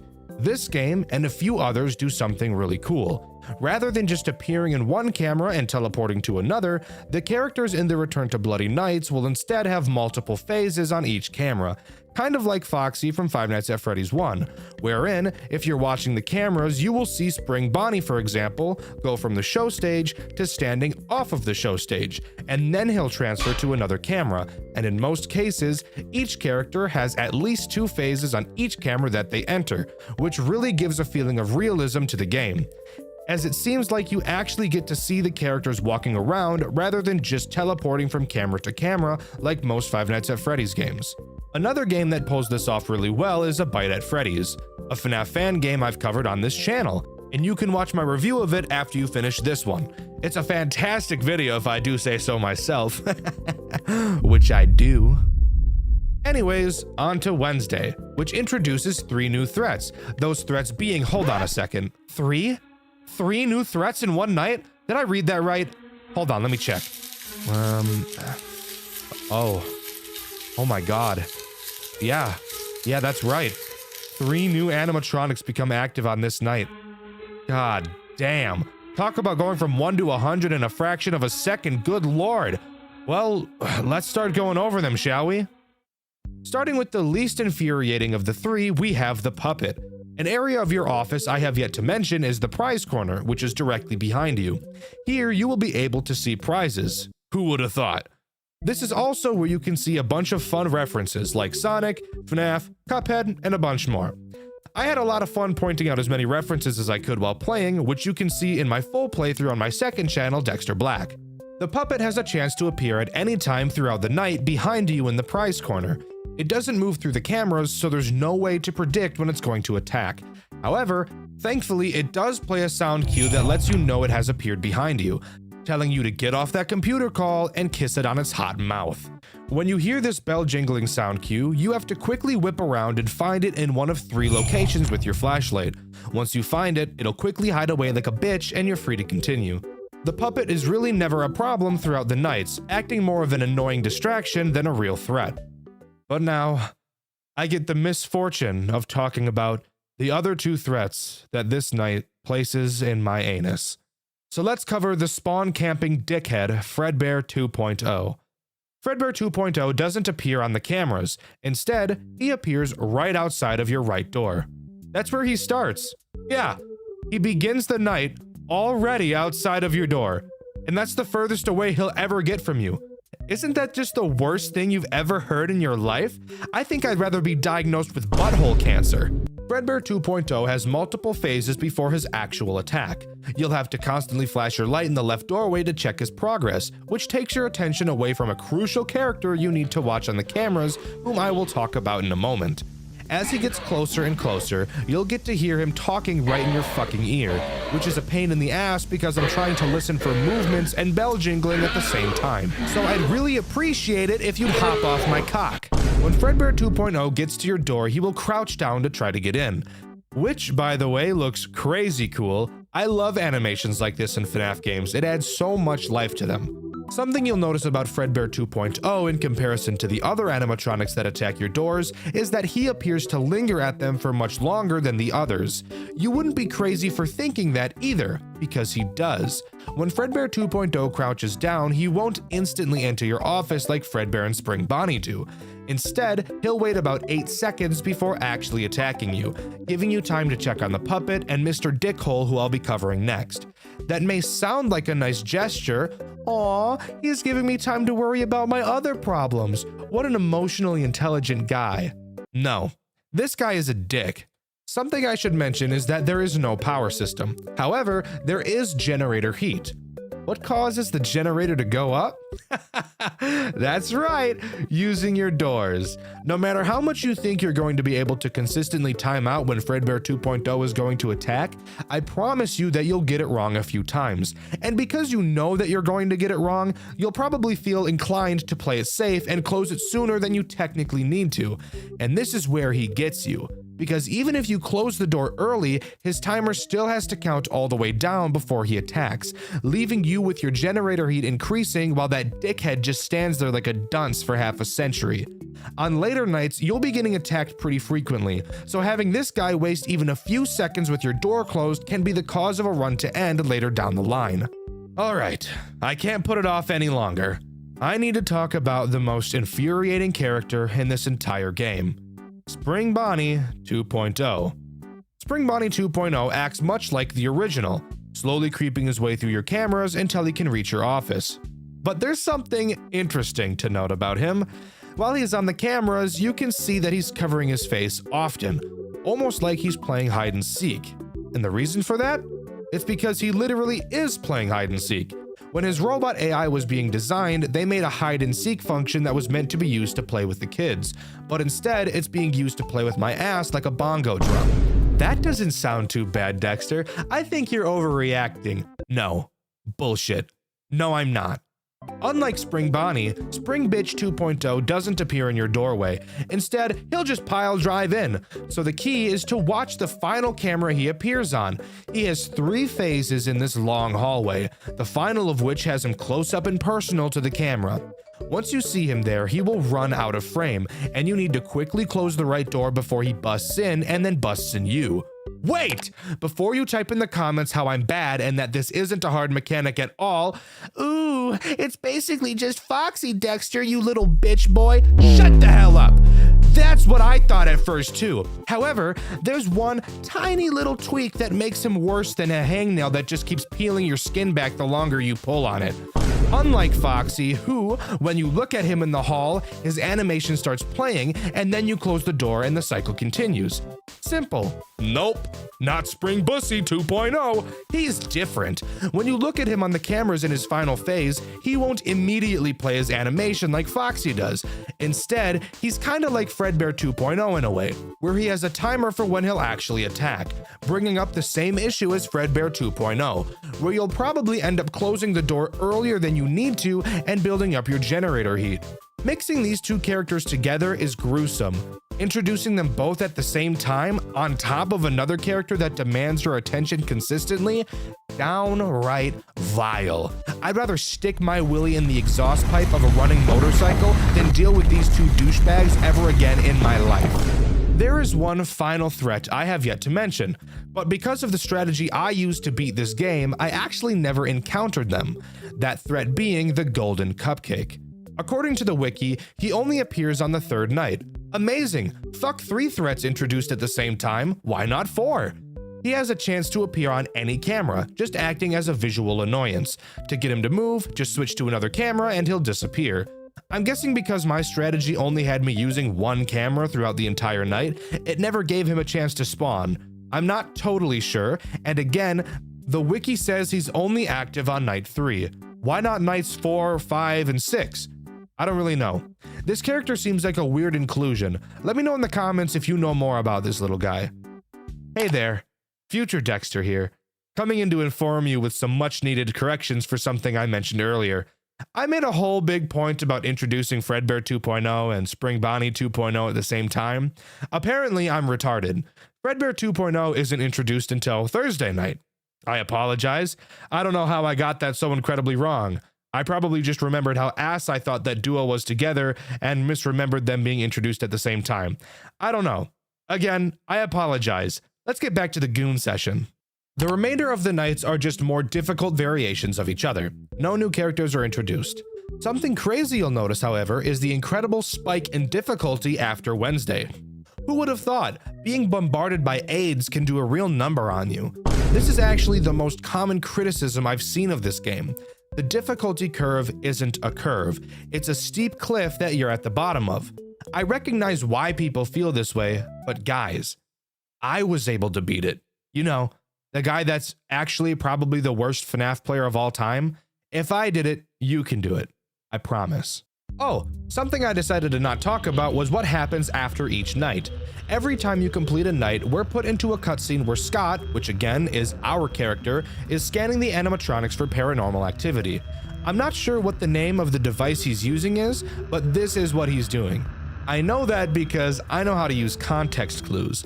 Also because the wiki told me that's what he's doing here. Remember those phone calls I talked about at the beginning of the video? If I want to cover the lore, it's important I talk about those phone calls a bit more. I know.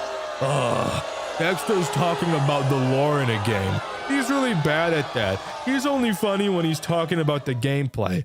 I know, trust me.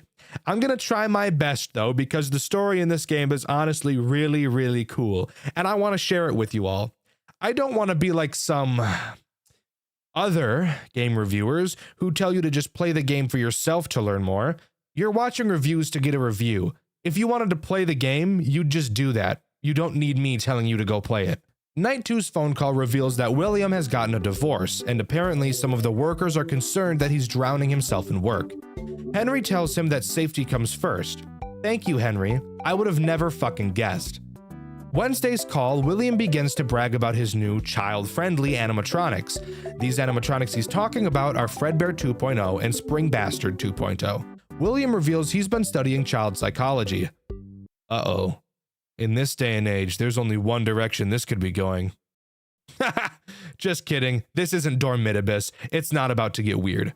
Afton claims his divorce is taking a toll on his mental health, but he's focusing on work to distract himself. Henry opens up about his feelings like a man never should. Some bullshit about how his only child Charlotte means so much to him, blah blah. Who cares, bro? I'm building fucking robots. That's way cooler than your lame-ass kid who can't even wipe her own ass properly. Thursday's phone call reveals that William wants to distance himself from his two sons and focus more on Elizabeth. I also noticed in this phone call that Afton seems a lot more passive-aggressive. Looking back on it now, that probably has something to do with his mental health. But while I was playing, I was rooting for William during these calls because of how sick and tired I was of Henry mentioning safety for the 200th time in a row. Additionally, on Thursday night, we learned that the diner is being shut down due to the disappearance of 6 children. I wonder who could have done that. Friday's phone call gets dark. Henry's daughter fucking died. RIP! Afton doesn't really seem to care. I'm with you there, William. Afton mentions he has to do something, and Henry tries to tell him to not do anything that might have negative consequences. William brushes this off as it seems he's too far gone. I'm assuming that these things that need to be done are the killing of the 6 kids. It's then around this time that William stuffs one of the kids, Cassidy McKay, into the Fredbear 2.0 suit and leaves her to rot inside Fredbear's family diner. Isn't it crazy how fucked up FNAF games are? I often forget how disturbing the actual story is when I'm making videos about these games. After the completion of Night 4, Scott scans Fredbear 2.0, and unlike the other characters scanned previously, the machine we have starts to go nuts when scanning Fredbear 2.0, likely because of the body of Cassidy inside. After the completion of Night 5, we get a monologue from William, explaining how he killed the kids and framed Henry. It has been many years since the incident that changed everything. I have done unforgivable things since then. The missing children, it was all my doing. We get the reveal of Circus Baby and hear about Elizabeth getting ganked by her. After the completion of Saturday, we get a cutscene of who I can only assume is Elizabeth, talking about needing to guide the other victims. I'm assuming Elizabeth because of how Baby guides throughout Sister Location, although I could be wrong on who this is. Finally, if you complete this game's max mode, you get one final cutscene, displaying William dying in the Spring Bonnie 2.0 suit, which is in 2D rather than 3D like the rest of the game for some unknown reason. And with that, that's all the Return to Bloody Nights has to offer as far as I'm aware. Overall, I really liked this game, but I can understand why a lot of people don't. Sure, it looks really pretty and the story is amazing, having us play as the phone guy from FNAF 1 and 2, but I think this game focuses too much on story and not enough on gameplay. Sure, the Game Jolt page does say it's primarily about the story, but I can still understand why people dislike the gameplay loop for being too repetitive and difficult, even though that's how most FNAF games end up panning out. I'm pretty sure the community liked Post Shift 2 more, which that game is just brutally difficult and confusing for the sake of being brutally difficult and confusing. So I guess that tells you where the community really is, where some appreciate Post Shift 2 over this game in terms of gameplay, which is wild, I will add. Juniors is the most unique FNAF fan game I've ever played, and I have played a lot of them. Really, I've quite literally built my entire career around playing FNAF games, and Juniors is 100% the most fun I've ever had playing any FNAF game ever designed. This video is here to go over everything I love about the game and the few things that I hate, because truly, I do not believe there is currently any FNAF fan game that does the formula better than Juniors. So let's waste no more time on the intro that nobody cares about and get into the best FNAF fan game ever made. Before we begin talking about Juniors, I want to tell a bit of a story, or I guess more of a fun fact. I actually wanted to avoid playing and reviewing Juniors for the longest time. I've been getting suggestions for it since my first ever FNAF video over a year ago, and I've always decided that I didn't want to touch it. Why? Because I used to have this really cringy way of thinking. If something is popular, it must be overrated type of mentality. After finally sitting down and playing through Juniors, seeing it completely blind for my first time ever, I will never in my life think like that ever again. This game truly has made me more passionate to create content more than any other game ever has. Set your expectations as high as you want, and I guarantee Juniors will still blow them out of the water. We play as an unnamed paranormal investigator. We're assigned with exploring the supernatural presence of the restaurant Juniors. As I'm sure you may have guessed, yes, this is the same Juniors that can be seen in the Midnight Motorist minigame from Pizzeria Simulator. We wake up in a place called the Barrens, which seems to be a limbo between life and death. Looking up, we can see what I assume to be our own brain, and we soon meet a character named Paul Bear. Throughout this game, we don't learn much about Paul Bear, but he is the only friend we have throughout the game. Paul Bear explains that there is an evil presence inside of the Juniors establishment, only ever referring to it as the Ghost. Eventually, we strike a deal with Paul Bear. He agrees to help us with our investigation of Juniors, and we agreed to help Paul Bear find freedom from the Ghost by defeating it in one way or another. With that, we head to bed and start our first night. Usually, the way I talk about nights in FNAF games is pretty basic. I bring up which threats are introduced, how to deal with them, and throw in a dick joke or something. However, Juniors does the entire FNAF formula so differently from any other FNAF game I've seen, so covering this is going to be a fun change of pace. To start, Juniors completely gets rid of the sit and survive style of gameplay that most other FNAF games have. The game still has the classic 6 nights, however, each night isn't completed once you've made it to an arbitrary time limit. Instead, similar to a game like Pizzeria Simulator, progression is based on finishing tasks. Except the key difference between the tasks in Pizzeria Simulator and the tasks in Juniors is that one of those games has super fun tasks that I look forward to doing, and the other game is fucking Pizzeria Simulator. But what exactly are the tasks in Juniors? I'm so glad you asked, because these tasks are the sole reason why this game is so amazing. Throughout the night, the ghost Paul Bear was telling us about will enter one of the animatronics at random. It's our job to watch the cameras for weird anomalies and figure out which animatronic is possessed. And each night, you will have to correctly identify where the ghost is more and more times. On night 1, you need to correctly identify the ghost 2 times, and with each subsequent night, that number goes up by 1. But before we really get into that, there's something else that this game does that I wasn't expecting. Typically in FNAF games, the animatronics will make their way to your office and try to attack you. This is actually not the case in Juniors. The animatronics will never come to your office. Well, at least not in the typical FNAF way, but I'll cover that in a minute. The tools at our disposal are pretty minimal. We have our cameras, control panel, and our repair room. Throughout the course of the night, if you check your control panel, you will be able to see the condition of each of the 6 animatronics. Yes, 6.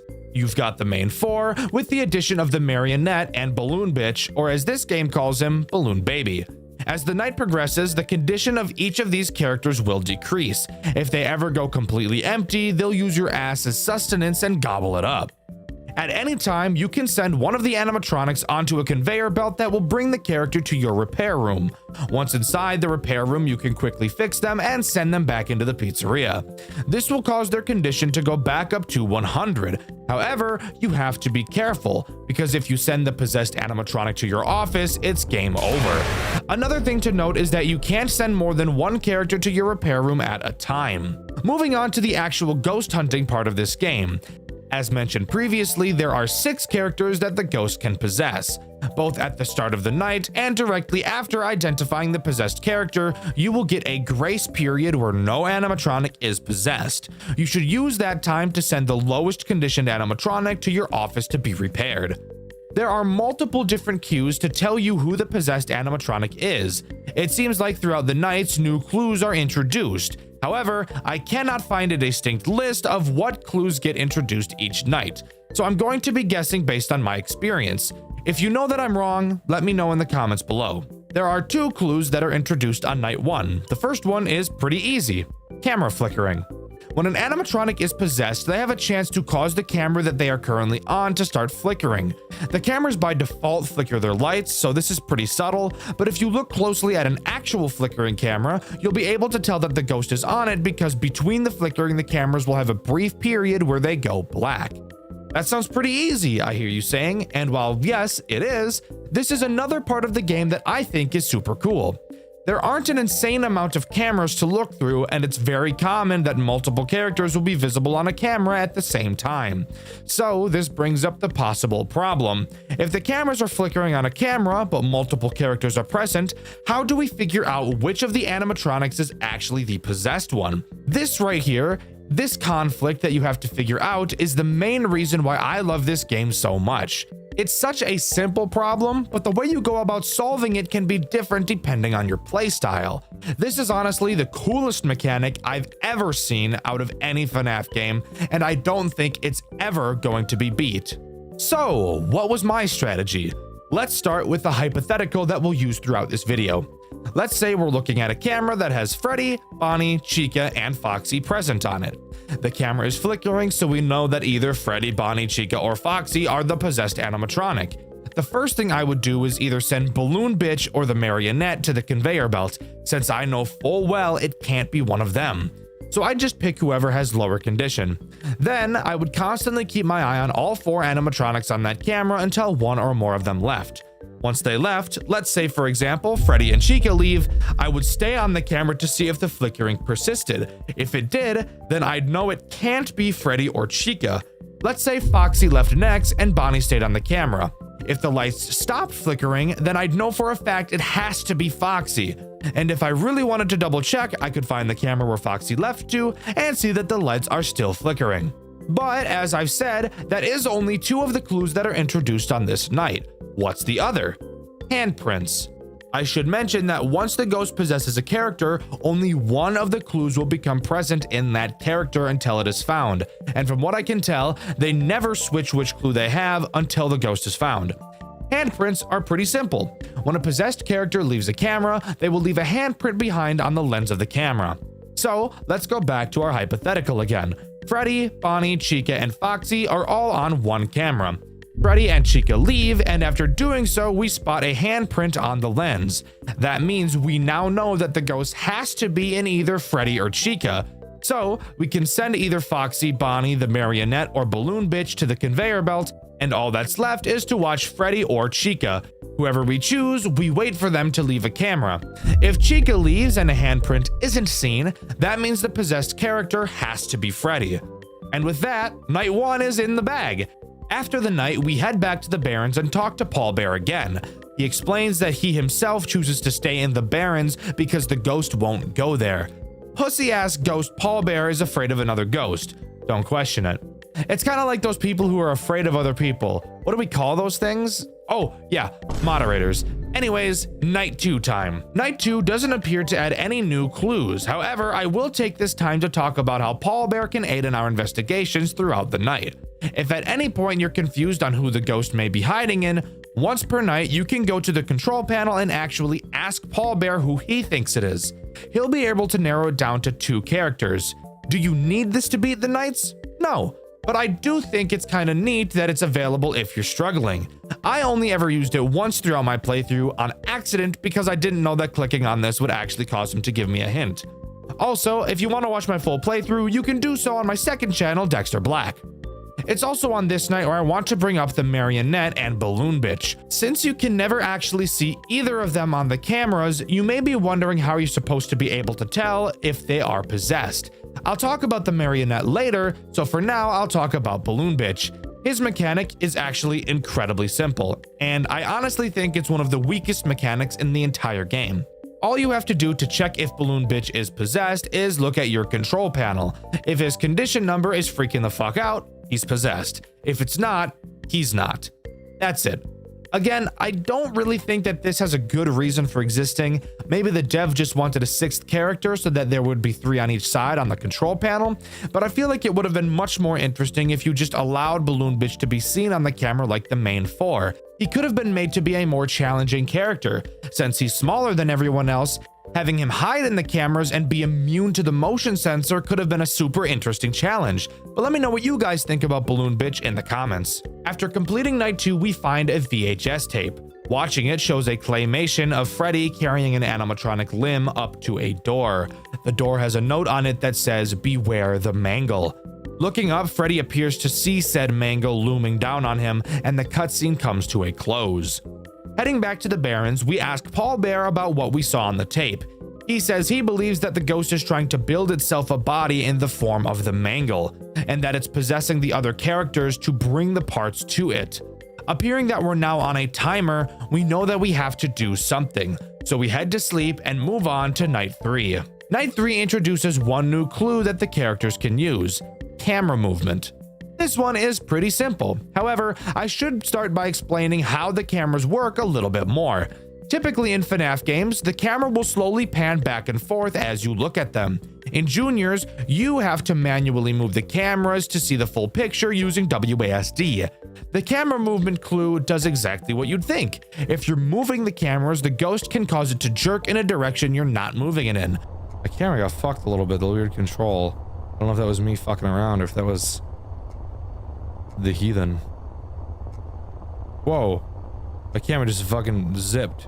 Using that, you can follow the exact same method as the flickering clue. However, the camera will not jerk if you aren't moving the cameras, so you'll need to get into the habit of doing that often. Although that really shouldn't be a problem since, again, you can't see the whole camera unless you move it. This is also the night where I want to talk about the marionette and how she works. Just like Balloon Bitch, you can't see the marionette on the cameras. However, you can hear her. You can tell which camera she is on by listening for the music box.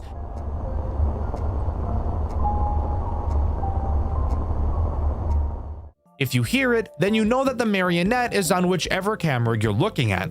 Fundamentally, is this different from the 4 main characters? No. However, I do think it's a super fun addition to the formula, where if we were using our hypothetical again from earlier, let's imagine all 4 of the main characters are on a camera and the camera is jerking in a random direction when we move it. Then all 4 characters leave at the same time, but the camera is still somehow jerking. Then you notice that you've been hearing the music box the whole time and just weren't paying attention. Now you know that it has to be the marionette. It's not that it's hard to figure out, but it may be something that slips your mind as you're so focused on trying to find the ghost. I love the marionette in this game, and if you couldn't guess from my constant glaze, it's the best marionette I've ever seen out of any FNAF game. After completing night 3, we find another tape.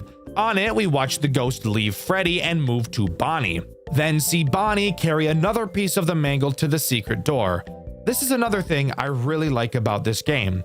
Even though you can't feel it, you know both you and Paul Bear are in a race against the clock, as with every passing night, the mangle gets closer and closer to being completed, and you know that once it's finished, your chances of winning become slim to none. Heading back to the Barrens, Paul Bear isn't present. Climbing up a ladder, we find him in a tree looking out at the brain. We tell him that our investigation ends soon. Paul Bear mentions that the spirits know he's in the Barrens with us by now, and we devise a plan to break into the secret room, the basement, and get to the mangle before it's put together. Sharing a moment of solace together, we head back into the restaurant. Somehow, this game is actually making me care about a character, which is insane to say given the fact I'm talking about a FNAF game right now. But regardless, it's on to night 4. Night 4 introduces the most ball-busting clue we've ever seen: camera malfunctions. This does exactly what you'd think. The possessed animatronic will cause a malfunction on whatever camera they are on. That means if we go back to our hypothetical, Freddy, Bonnie, Chica, Foxy, and the marionette are all on the same camera. One of them becomes possessed, so we lose the ability to see that camera. Fuck. Continuing to watch the cameras, we hear the music box stop, but the malfunction continues. We now know that it can't be the marionette. All of a sudden, the camera pops back on, and all we can see is Bonnie. Well, now we know that it can't be Bonnie. Now we look around the cameras until we find the malfunctioning one again. As we look, we spot Foxy on a camera. We now know that the ghost is either Freddy or Chica. Oh fuck. You quickly check the control panel and see that Freddy and Chica are both at 15 stability. What are we to do? We don't have enough time to keep watching. So it is now our time to make a decision you will probably have to make at least once in your playthrough. Praying to the RNG gods that the ghost isn't in Freddy as you send him down the conveyor belt. Freddy finally arrives and you don't die, so you now know it has to be Chica. Realistically, this exact situation doesn't happen all too often, but I do think this malfunction clue is by far the most stressful out of all of them. I think it adds a new type of tension that the game needed. I love this clue. I think it adds a whole new interesting way of analyzing the threat. It's fantastic. After completing the night, we find another VHS. In it, we see the ghost possess Chica while she's sleeping, and she takes another piece to the basement. Heading back to the Barrens, we keep it short and sweet with Paul Bear. He says he knows of a way to the basement, and we tell him that after we wrap up our investigation tonight, we'll meet back up with him and head there to put an end to this. Heading to bed, it's on to night 5. Night 5 adds no new clues, only being a more difficult version of night 4, and by more difficult, I mean we have to find the ghost 7 times instead of 6. I'm really out of things to talk about when it comes to the night sections, as I've talked about everything that's relevant throughout them. All we have left to talk about now is in the basement. After completing night 5, we get one last tape revealing all of the characters awakening the mangle, a foreshadow of what's to come. Heading back to the Barrens, Paul Bear explains the plan. We'll go along with whatever the mangle has planned and lure her into the Barrens and trap her forever. We say our final goodbyes to Paul Bear and enter the basement, not knowing what's ahead of us. Upon entering the basement, we're greeted to a new office.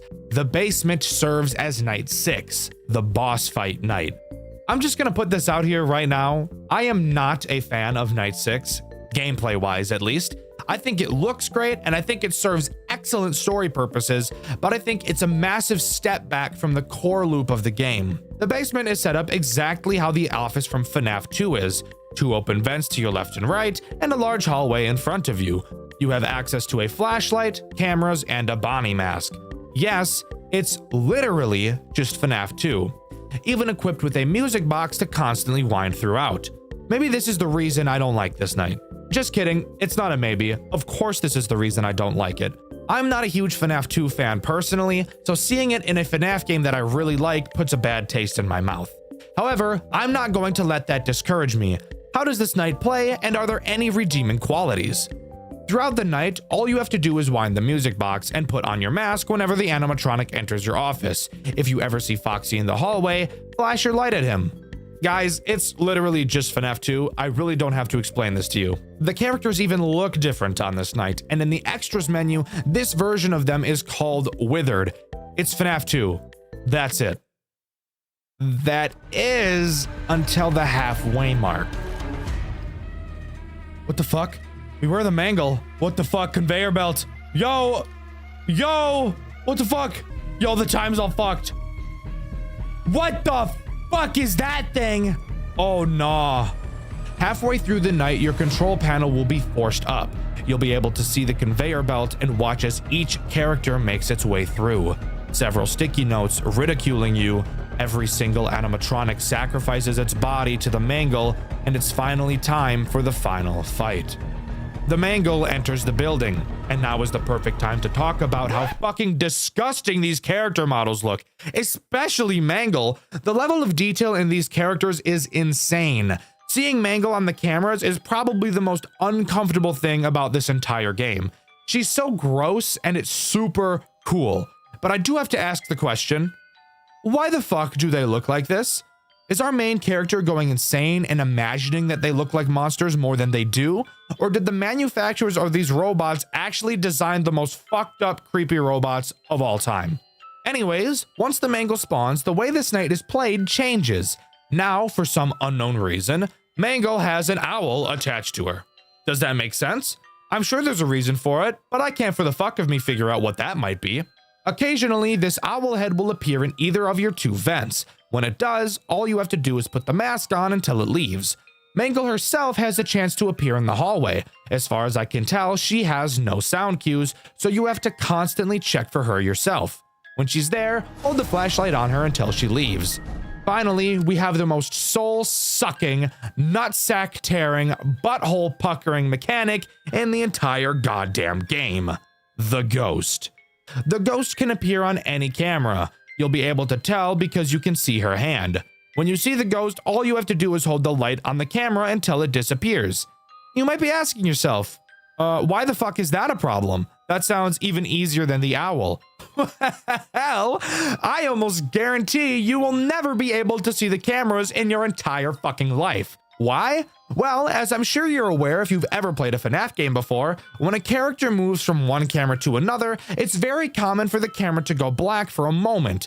This is done so that you don't see the characters teleporting out of sight. However, the Mangle moves so goddamn cocksucking fast through the cameras that they will be black for about, 90% of the fucking night. Meaning that, very rarely will you be able to check if the Ghost is on a camera. Could we stop? Could we stop? Literally, what the fuck am I supposed to do? She's moving around the camera so fast, I can't even fucking look to hold the light on her. I feel like this is unintentionally difficult, but it's actually so bullshit, it's not even close to fun. This is the main reason why I dislike Night 6 as much as I do. Dying because I couldn't find the Ghost because I can't see the fucking cameras for more than 0.3 seconds every 14 decades is not fun. It ruins the pacing of the game and destroys all immersion I had in the situation. But if you can manage to not get fingered by the Ghost, you'll survive to 6 AM and lure the Ghost into the Barrens. The Ghost grabs Paul Bear, revealing he himself is a costume, not an actual plush bear. Surprise, surprise. This should have been obvious. The Ghost tells Paul Bear she's going to kill us, but we quickly run up behind her while she's distracted and fucking gank her ass.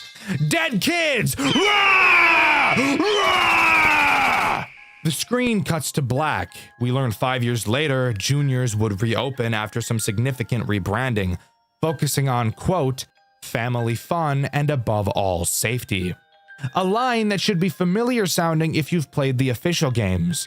Finally, a character named Jeremy is asked when they're free to start the job. Let's pause. This twist is pretty damn cool.